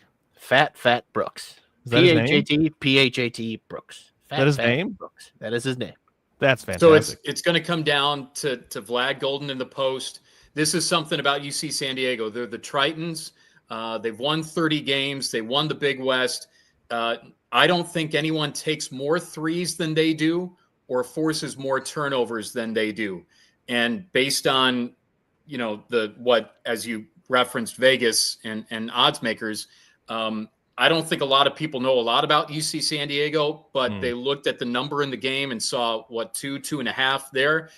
That's an indication about how good UC San Diego is. This could be an absolute point-to-palooza in round 1. Yeah, and I've heard a lot of people kind of not bashing, but just pointing to Michigan as one of the fives that is the ripest to be upset by the 12. Obviously, the 12 over 5 is popular every single year. You buy Tina. I told her to do that. Everyone listens to me all the time. I know that a lot of people are taking this 12 over 5 specifically. I don't know if I'm not sure why they've singled this one out as opposed to you've got Liberty, Oregon on the other side. But I've heard all data again. This is my first time laying eyes on a bracket because I did that deliberately for the joy of my audience. But yeah, I don't know. I find it difficult to take this UC San Diego over Michigan. How wrong am I? Well, if you're just literally just looking at the name and the fact that it's UC San Diego. If you take a look at the numbers and take a look at the stats, I'm telling you, if you really just want to expand your horizons as to college basketball, watch part of that game and watch what UC San Diego does. The other part about it too is Michigan's inconsistencies through the year.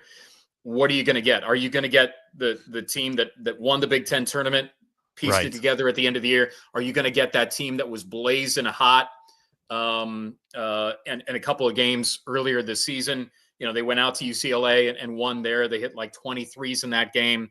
So you just don't know what you're going to get. But the other thing, Dusty May is a heck of a coach, and he's an NCAA tournament coach, obviously, what he did at FAU. So Right. there's a lot to consider there when picking this game. I know they were excited up there in Ann Arbor to get him to pull him away from FAU, and yeah, since Russ refuses to go on record as making a pick, Sam, I won't. are we flipping a coin here or what? I don't have a coin. All right, great. Take Michigan. We need the Big Ten to make some kind of showing here, because it's been a bit embarrassing in recent years for the Big Ten in this tournament. Not that I'm biased in any way. Couple more here while we got you, Russ, and thanks for being here. The Aggies and what is Bulldogs. Yale? The Eggheads? All right, yeah. Bulldogs. The Aggies and Bulldogs. I mean, one's a dog and one is an Aggie. It's like a farmer, right? So Yeah, it is a real live human being. An agriculturist. That is correct, right? So on paper, that would favor A&M. I watched a little bit of Yale in the Ivy League tournament. I wasn't in love with what I saw. But there was also just a weird amount of pretty bad basketball in all of these conference tournaments that I watched. I'm not sure if it's like, oftentimes I think what doesn't get enough coverage is the venue change and how some of these conference tournaments are played in like massive venues that are way bigger than any of these teams play in all year. And I always imagine if you've got a clear backboard, that can really mess up your depth perception and stuff. And you have teams going, 1 for 30 from 3 and stuff like that. So the caveat to that is the Ivy League hasn't had a tournament for that long. It's only 4 teams that go to Ivy Madness, and this year it was hosted by Brown. Oddly enough, 2011. No, 2010. All these years are starting to roll together. But Ohio won in the first round, beat Georgetown in the NCAA tournament, and I was in that gym. Ohio practiced at Brown. So for the time that I was in that gym, I was the smartest I've ever been. Because I was in an Ivy League osmosis, facility. yeah. But I will tell you this about Yale: they have a Chicagoland influence. John Poulikitis is one of the best shooters in the NCAA tournament, and there he is right there. He's from Naperville. Can't remember what high school he went to, but he's from the Chicagoland area, and he was on that Yale team that beat Auburn a couple years ago. So that's another trendy pick. But Wade Taylor, as you have him right there for A&M, he's really good offensively and defensively. Buzz Williams, former head coach at Marquette, is their head coach. In fact, I was listening to No Shoes Radio, the Kenny Chesney channel, which I'm sure you guys listen. I know, Andy, you listen to that all the time. All the time. But Buzz was hosting hosting one of those guest appearances. So there's more info that you need to know on Yale and A&M. But again, I think that could be a really fun first round matchup too. Well, Sam, we're pretty heavy chalk up to this point. So we are. I feel like maybe getting a little bit silly. I feel like was it Poulikitis? Is that how you say it? There you go. Yep. I feel like he could be one of those guys to make a weird run in this tournament. Yeah, I like that logic. It's as good as any. He's already done it. He has tournament experience. Yeah. There you go. If he gets hot, 7.5 is not a massive spread. It's not terrible. So yeah, let's do it. Let's take the Bulldogs, man. This is March. Let's do it. It is in fact March. I can see the date in the corner of my computer screen. I'm so happy you know how to read. Well, I don't, but I can. Numbers. Do numbers count as reading? I don't. Yes. Yeah, I think so. Yeah. Well, especially if they're spelled out. Above my pay grade. We'll do a couple more here with you while we got you. Yep. This. Well, first of all,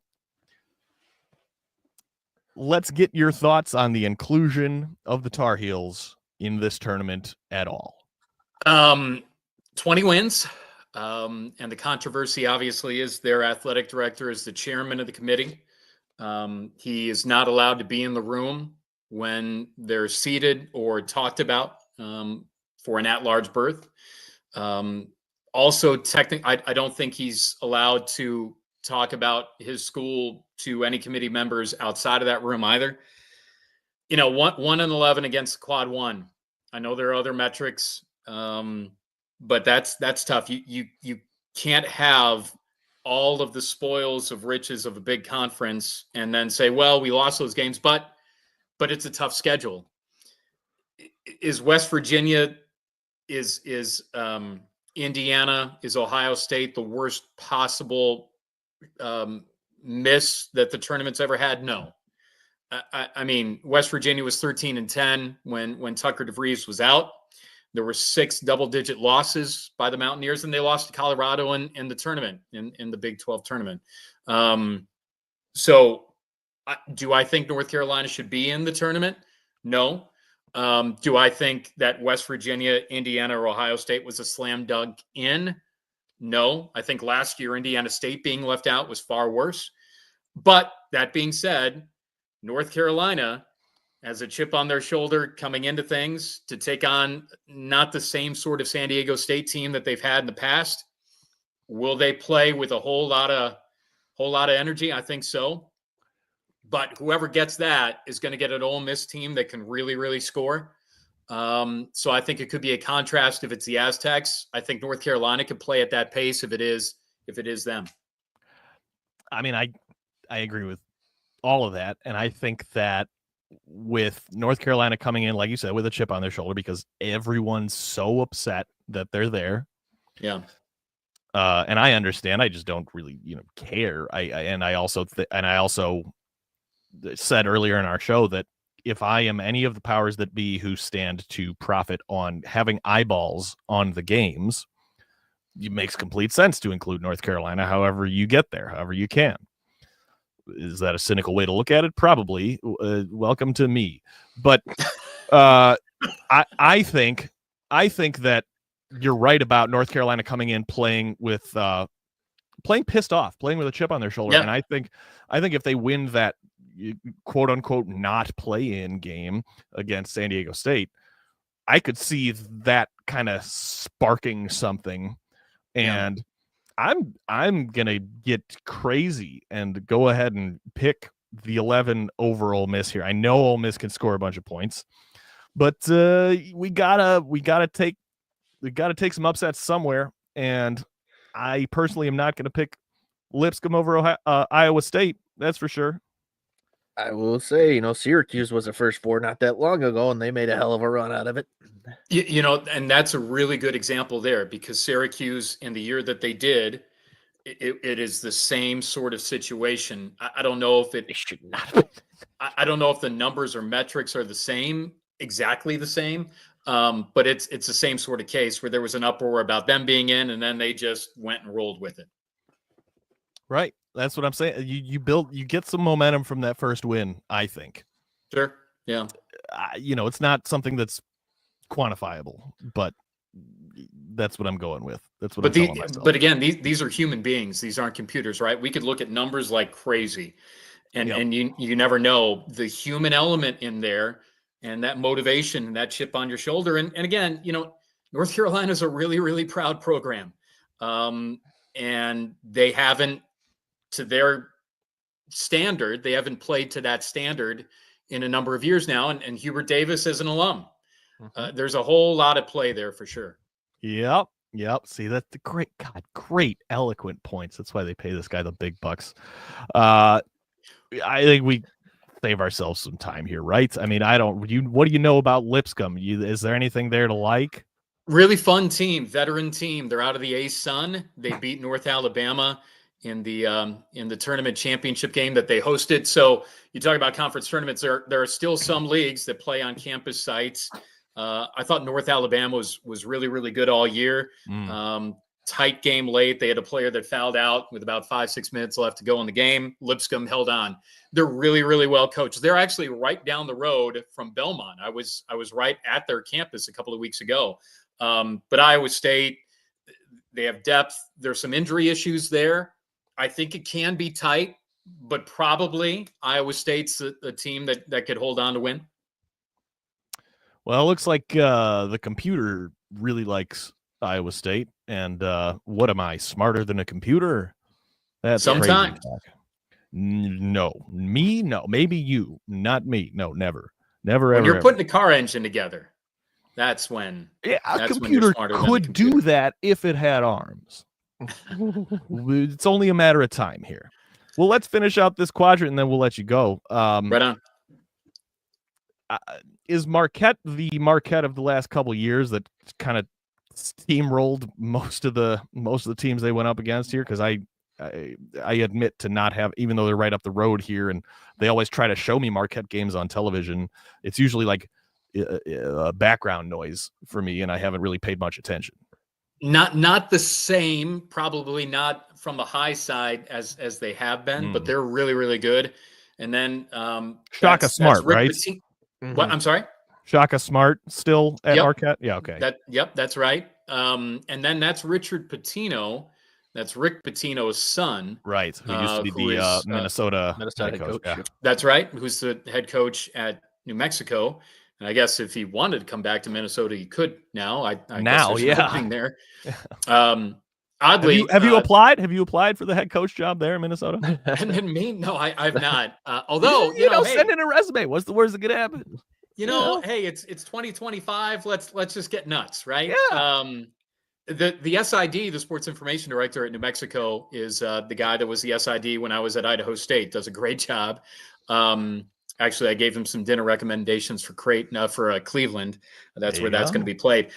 That's another team. If you haven't seen New Mexico this year, they're really fun to watch. Really fun to watch. Their fans are crazy passionate. They play at a place called the Pit, which is one of the highest courts in the country. As far as elevation goes. Okay, all right. Yes. Yeah. Elevation. Right. Not of any other sense. We often describe Sam as the highest host in the country. If you're going to be good at something, you might as well go all the way, right? But yeah, I think this is another really good matchup too. But New Mexico could get really hot. They could D up. I think that will be really fun. New Mexico is always like a fringe, like 10 or 12 seed that just always comes in and puts on a ridiculously good game. So here's the difference this year, because I think last year or 2 years ago, they went crazy and won the Mountain West tournament. And I think they just really tight games and just wore themselves out.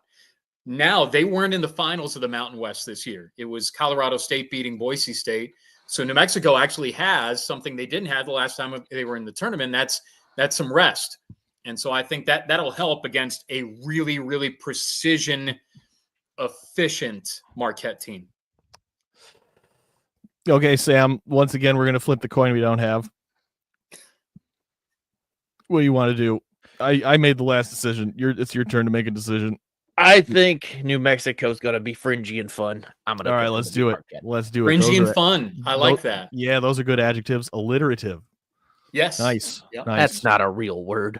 Sure. Well, no words are real if you think hard enough. All words are made up. Or the opposite.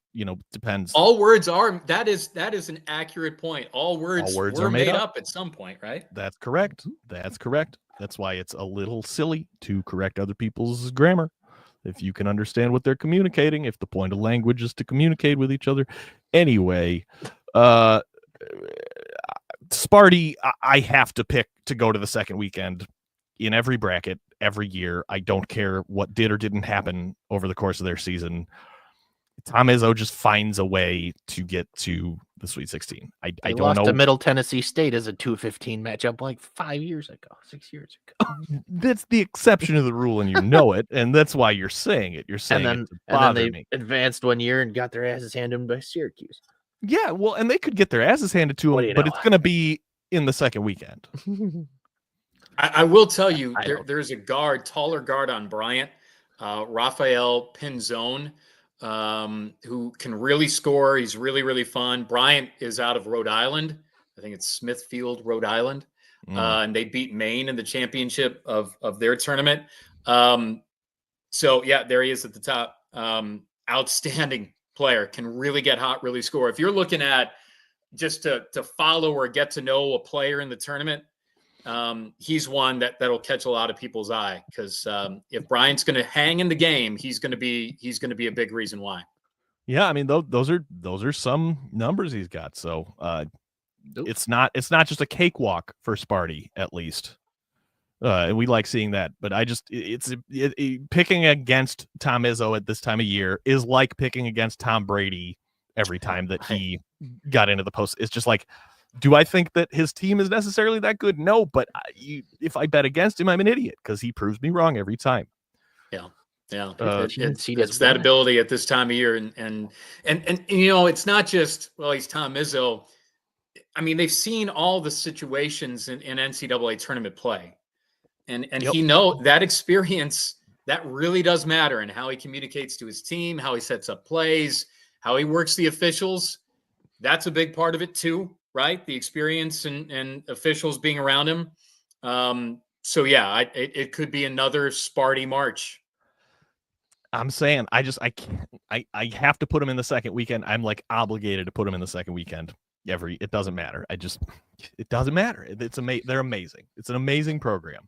My final question for you is there a redder face in this tournament than Tom Izzo? Speaking of face, there's a super fan. You got to look this guy up. There's a super fan at New Mexico. I think his name is Spike. He's a guy that has followed New Mexico basketball, and he yells at the team when they get off the bus, the opposing team, when they go into the pit. Face paint. I mean, he's just absolute. I hope he's at the tournament because if he's there, he's going to get on a lot of cameras. But he's the type of guy that you could appreciate his emotion and attitude. So if he's at the tournament, that will get New Mexico at least a couple of points by intimidation. Sure. But if not, Michigan State could very well, as you mentioned, march on to the Sweet 16. That's just like when that first year that Northwestern finally made the tournament and they had the shrieker when other teams were shooting free throws that really annoyed a lot of people. That's part of it. That's part of it for sure. Or he could be like the Chiefs man who wears the wolf head who like robbed several banks, it turns out. Did he really? Yeah. Look into that. It's amazing. Chiefs man, like the guy that they always feature as their super fan that wears the wolf head, like is in jail, I'm pretty sure, because he robbed multiple banks. I got the name wrong. It's Snake. The guy's name is, so if you Google Snake, New Mexico, sure, you'll see who I'm talking about. Yep. Okay. Well, I mean, you've gone so far above and beyond what we could have asked of you. And I do thank you for your time. Sam, do you have anything for him? I don't. I just love the announcer voice. Never leaves. Right. It's fantastic. Hey, right? and I'm a Sox fan too. I'm a Brewers fan and a Sox fan. And behind me here are 3 framed programs from the final year at Old Comiskey Park. And so these the last 3, and that's the final game program from Old Comiskey. We've got old Brewers stuff up there too, and that's the Northwestern beating Michigan program from the pass that got him in to the tournament the first time. So yeah, I'm a quote unquote maybe professional broadcaster, but I'm a fan like you guys too. So I appreciate the passion. I love it. About time you asked me to be on, Andy. I mean, Lord, I've been doing this for years. And you've been doing this forever too. And this is the first time you have me on. What the heck? Yeah, it's definitely not because I'm embarrassed or ashamed of this at all. That's not. That's I definitely thought you were not why. embarrassed or ashamed of me. Oh no. What you're doing the real thing. I'm yelling 9/11 conspiracy theories to nobody on YouTube. It's a little bit different. But I do want to go. To one of your Sox tailgates this year. If you have one, by all means, man. Hey, we're gonna do one in 9 days. I just learned. Well, I gotta check to see if my taxes are done by then. Yeah. Well, I didn't just learn. I see one of our guests just reminded me that opening day is 9 days from now. I knew there was an opening day tailgate. I just had not put 2 and 2 together that it's already March 18th and opening days in 9 days. But yeah, come on down, man. Be it for that one or another one. And you know who else? You know who else will at some point absolutely definitely make an appearance at that tailgate is your buddy John Triffin. You can chop it up with him. So that's great. We'll talk shop. There you go. Perfect. Go. Beautiful. Thank you so much, sir. Appreciate All right, guys. Take care. Have a good night. Yep. Good luck with your bracket. Thank you, sir. My bracket's in good shape, Sam. I gotta be honest. I'm feeling good about my bracket so far. Do you want to, keep filling it out, or is this how you want to submit it? Yeah. No champion. I'm done. Nobody wins. There's some kind of disaster. They just stop the tournament. In the second weekend, there's some kind of emergency. Oh, God. Oh, yeah. Wow. I feel like, the level of us as a sports media institution was just so many hundreds of % higher for that half hour than it's ever been before. Do you also feel that way? Is this what it feels like to know what you're talking about? That's crazy. It's crazy to have somebody that knows. I feel weird. I don't like that feeling. It's weird. It's weird to get like actual analysis and fact and stuff. Who does that, man? We're taking Baylor over Mississippi State. I don't believe Baylor over Mississippi State. And the SEC has too many. The SEC has too many teams in this thing. It's pretty much straight up and down. Yeah, 1.5 point. Wow, that's all right. But yeah, Baylor. Scott Drew's still at Baylor, so Baylor's got that weird creepy voodoo that they've got. Oregon versus Liberty is a very interesting one. Yes, because Oregon has Supreme Cook, and Liberty has Caillou. What? There's a player named Supreme Cook on Oregon, and Liberty has a center named Caillou. How do you spell both of those? Well, Supreme Cook, not Supreme Cook. How do you spell Caillou? Kai is the first name, and then YU is the last name. He's their center. I don't know if he's the starting. YU. So he's Caillou. So he's like probably at least partially Japanese, or he's Asian. Chinese, or so. You did the right thing. I should have just said Asian. Yes, that would have been. Yeah. I'm not gonna guess which country. Okay, but you said Oregon Liberty as if you have some kind of actual thoughts on this matchup. Those are my thoughts on this matchup. Great. All right. So between versus Caillou. Okay, so between Supreme Cook and Caillou, who do you like? Who?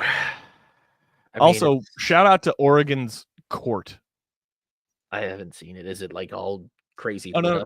No, it's like you know how nowadays teams do crazy shit with their court because they can. Yeah, because you can just like laser print shit on there. Right. Oregon has like forest. It's like trees and shit. Oh, that's cool. Coming in like darker brown, and some people really hate it.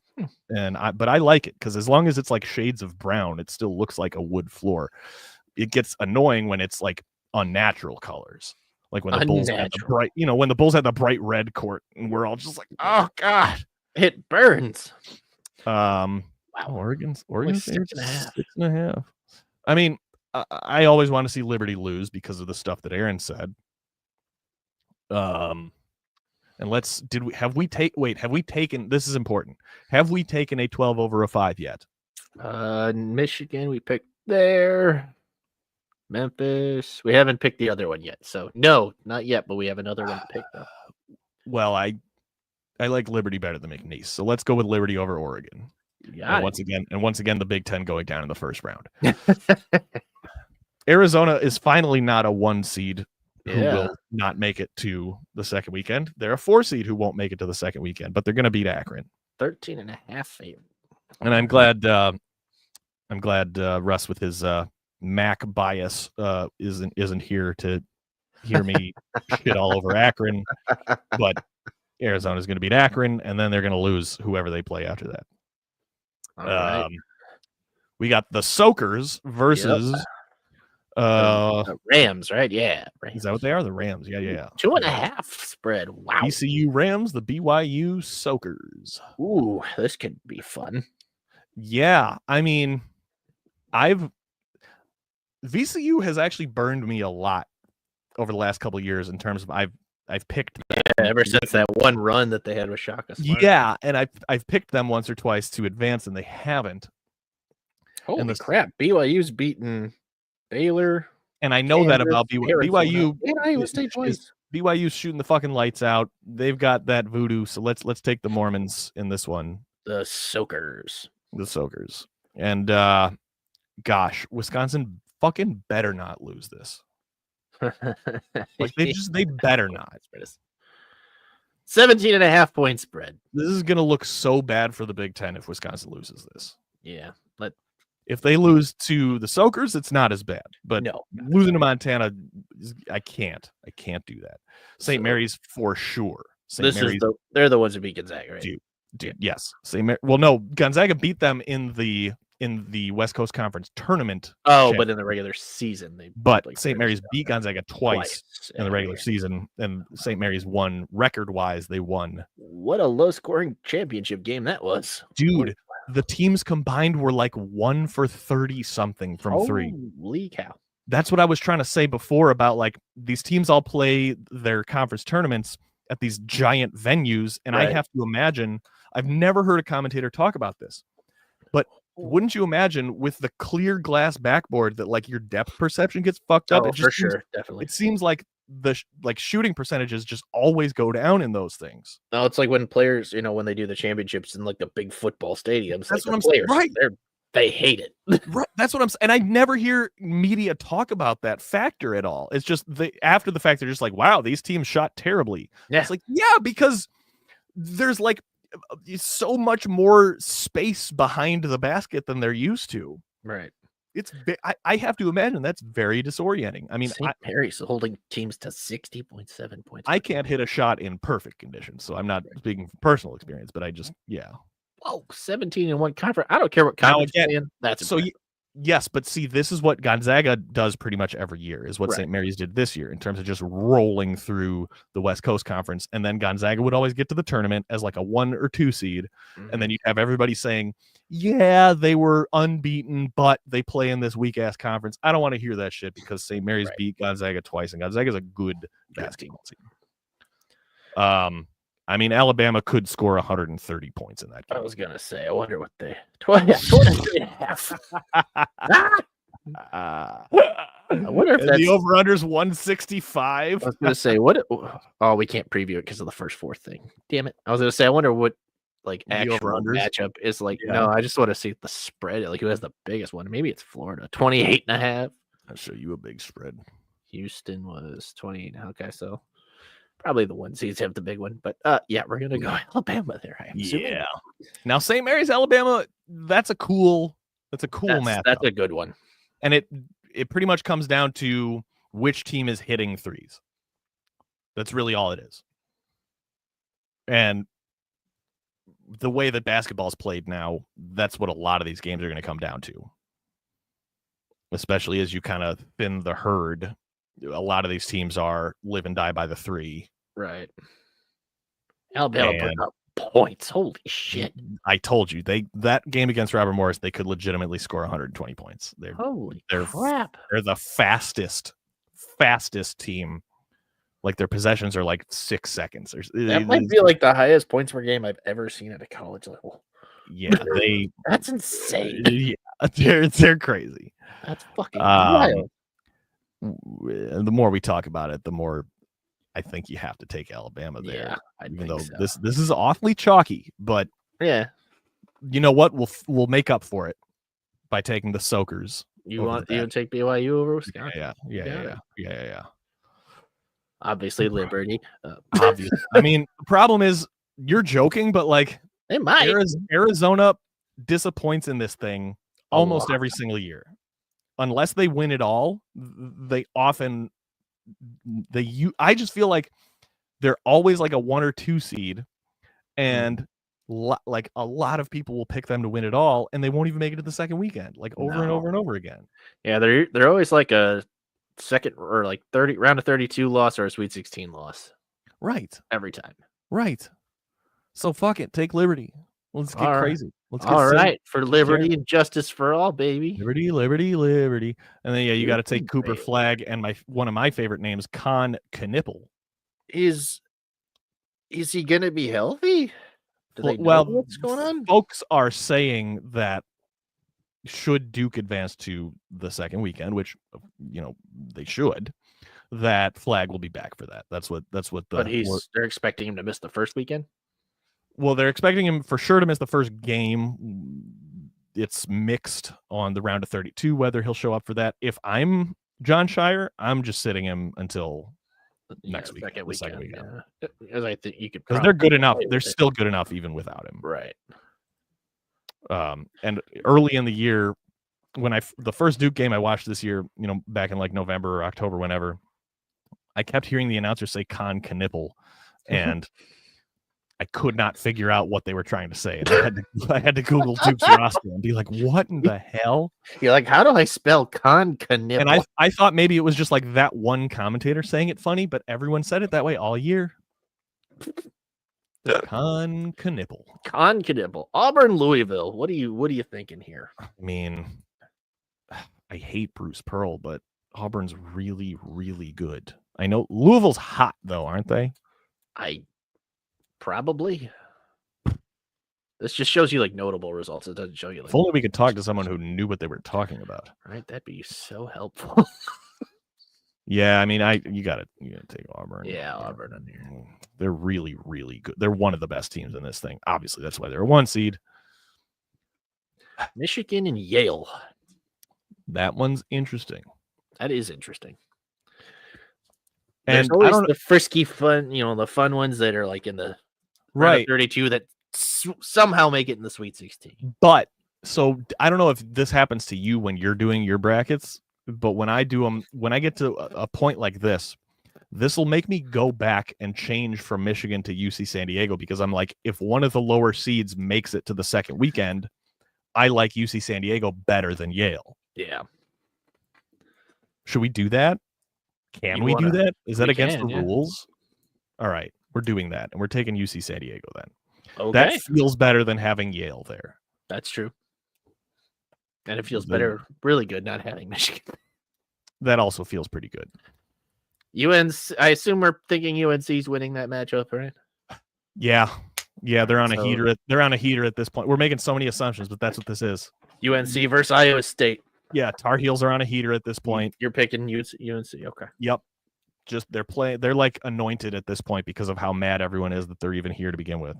Now I know Izzo's a second weekend guy, but that game could be incredibly fun with New Mexico. Yes, it could. And Izzo's face is going to be a tomato.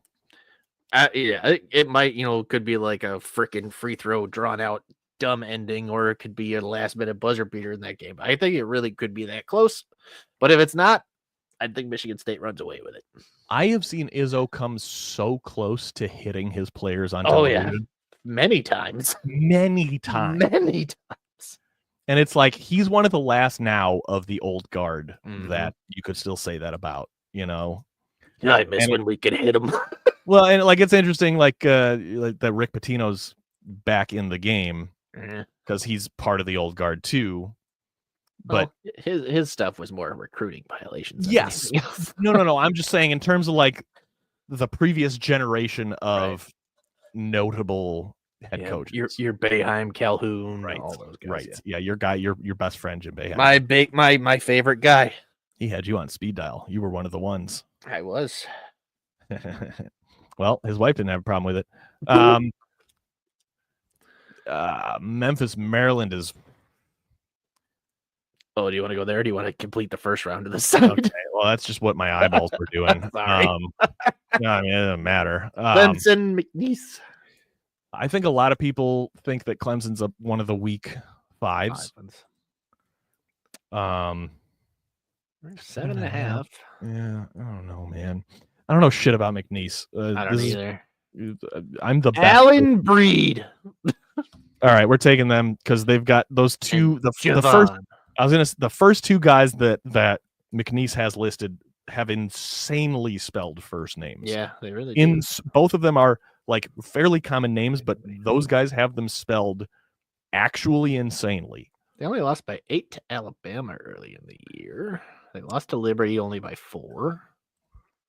Mississippi State in Liberty's 3 conference. Maybe, I don't know.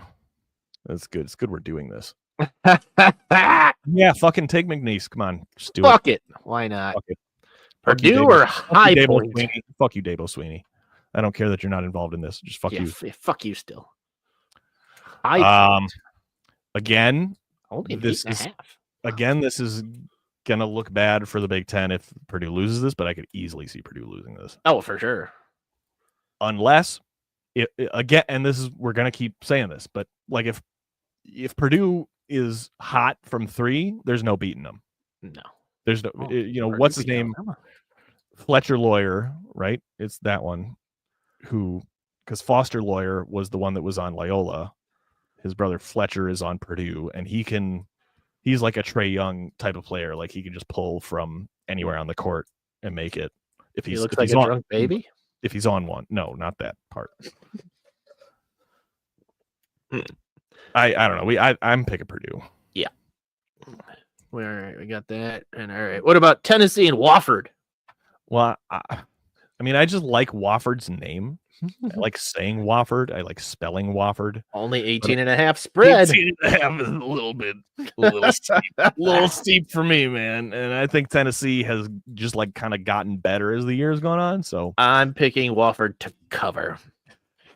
I could see Wofford 17. Yeah, fine. I could see Wofford covering. They're not going to win. All right. Have we filled out the round of 32 now? Yes. Great. Okay. All right. So let's go back down here. All right. Let's Utah State and Tennessee. What does Utah State do?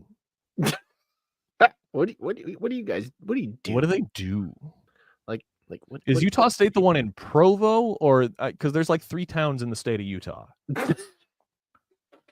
There's the one where Utah, man. there's the one where BYU is. There's the one where Utah is, which I think is probably one of them is Salt Lake City, because that's one of the 3 towns. But then one of them's in Provo, and Utah State is in a 3rd place. Utah State beat Iowa. They beat St. Mary's. How many threes do they shoot? That's what a Doesn't lot of show this you shit on this comes one. down That's what I don't like about this one. It doesn't show you that. Utah State's in what, the Mountain West? I think so, yeah. Let's see if I can find them here. Utah State. What do they do? What does Utah State do? Yeah, what do you do other than obviously soaking again? Yes. Well, they scored 105 points against San Jose State. Oh boy. Let's take Utah State. Let's get frisky. They were all layups.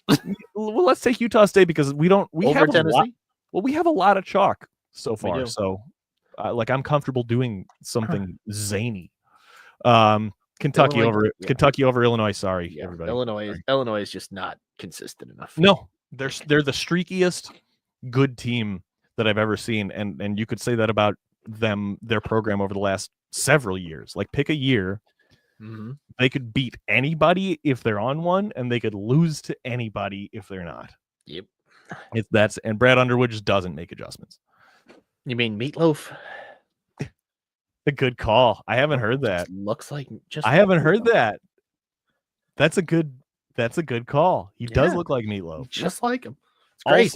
Also gets pretty red in the face. He Just not- does. Just not Tom Izzo red. Then he Both goes of them back and probably need to eat a vegetable. then he goes to the locker room, colors in his hair plugs, and slicks it back. Right. He's got that greaser hair. That shit is like, that shit is like hard to the touch. We're not talking shit though. Sorry, God, please keep my hairline where it is. Same. Like I said, McNeese Purdue. The Big Ten has just done terribly in this over the last several years, but I gotta think Purdue. Again, if they're hitting shots, they're hard to beat. I assume we're going Houston over Georgia. Yeah, just because I don't know enough about Georgia and I know Houston well enough. Houston is kind of foolproof because even if they're not scoring, their defense is always Defense good. is insane, Their defense travels. Florida, I think, is the best team in this thing. UConn is crazy good, but they're not as have they been, yeah. like they looked like an NBA team the last few years. Yeah, they don't have any like star big men this year. Like they had Sanogo and then they had Klingon last year, and they don't really have anybody in front. So that's why they've been struggling. Yeah. No, I'm taking Florida. Like I could see Florida winning this whole thing, and that's in the back of my mind because they're just good. Well, we took Big Ten on the other side. And not that I believe in Memphis terribly, but we took Big Ten on the other side. So I feel like we got to take Memphis. Dang danger. Oh, I didn't know he was on Memphis. Hey, wow. Illinois lost a lot of guys. Because like Dane Danger's there. Luke Goody is on Indiana, I think. They beat the San Francisco Dons. Why is that notable? That's kind of funny. I've never heard that team in my life. Me neither. This is my first time hearing of it. How the fuck is it notable? We're definitely an authority on this stuff. All right, yeah, fuck it. Let's Memphis over Maryland? Yeah, take Memphis. Maryland's very good. But Is Penny Hardaway still the coach at Memphis? Yes. He must be. Oh, we already did this with Tina. That's right. Okay. Great. So Florida or Memphis? Florida. We got Florida and St. John's there. Yeah. And then see Houston. Let's just stay down here for a sec. Houston over Purdue. Sorry. The Big Ten sucks in this thing. Kentucky over Utah State, you'd think. You'd think. You'd think. All right, let's go to the top. Sure. All right. Auburn and UC San Diego. Now there's a hard one to pick. Yeah, Auburn could put up triple digits there. UC burned up all their fuel getting to this point. All right, UNC Michigan State, an old throwback. That's rough. That's genuinely difficult. Because this is oftentimes where Michigan State exits. I don't know. What do you think? NC State, was able to stay hot and even get to this point. I see him getting to the Elite Eight. All right, let's do it then. Take them. Well, would be really funny if they lose their first matchup in the first four. Yeah. Well, that's like they don't even. Now that we have them going this far, that is what I expect to right. happen. Yeah, no shot that they win. Correct. Yeah, because it's San Diego State, and then that whole thing plays out differently. Right. Duke and Liberty. Yeah, I mean, it's Cooper Flag's gonna be Cooper Flag would be healthy by this then. Point, Soakers or cousin Soakers. Well, let's take Soakers just because it's fun, and Duke's gonna beat either one anyway. So, all right. Just click on Duke already. It's fine. Okay. And Auburn also. Yeah. All right. There's two of your final four. Yeah, I don't care. All right. It's gonna be wrong. It doesn't matter what I do. It's gonna be wrong. 1 and 2 and 1 and 3. Ah, shit. Yeah. See, I knew this was chalky. Are we gonna have all 4 1 seeds?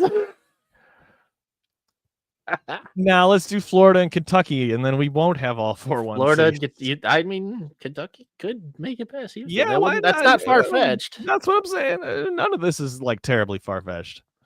Auburn and Florida SEC rematch. I mean, Florida Duke is probably one of the most common. Didn't these two play earlier this year? Florida Duke's probably one of the most commonly picked. Yeah. Duke beat country. Kentucky early this year, 77-72. If Duke's healthy, they're tough to bet against, and the same goes for Florida. So I'm going Florida Duke. And what's your total points scored? And this is where I vote with my heart, and I just always want to see Duke lose. So, 9,999 total points. Oh yeah, sorry. Who was your winner? Florida. Yeah, Florida. It's got to be Florida. How many total points?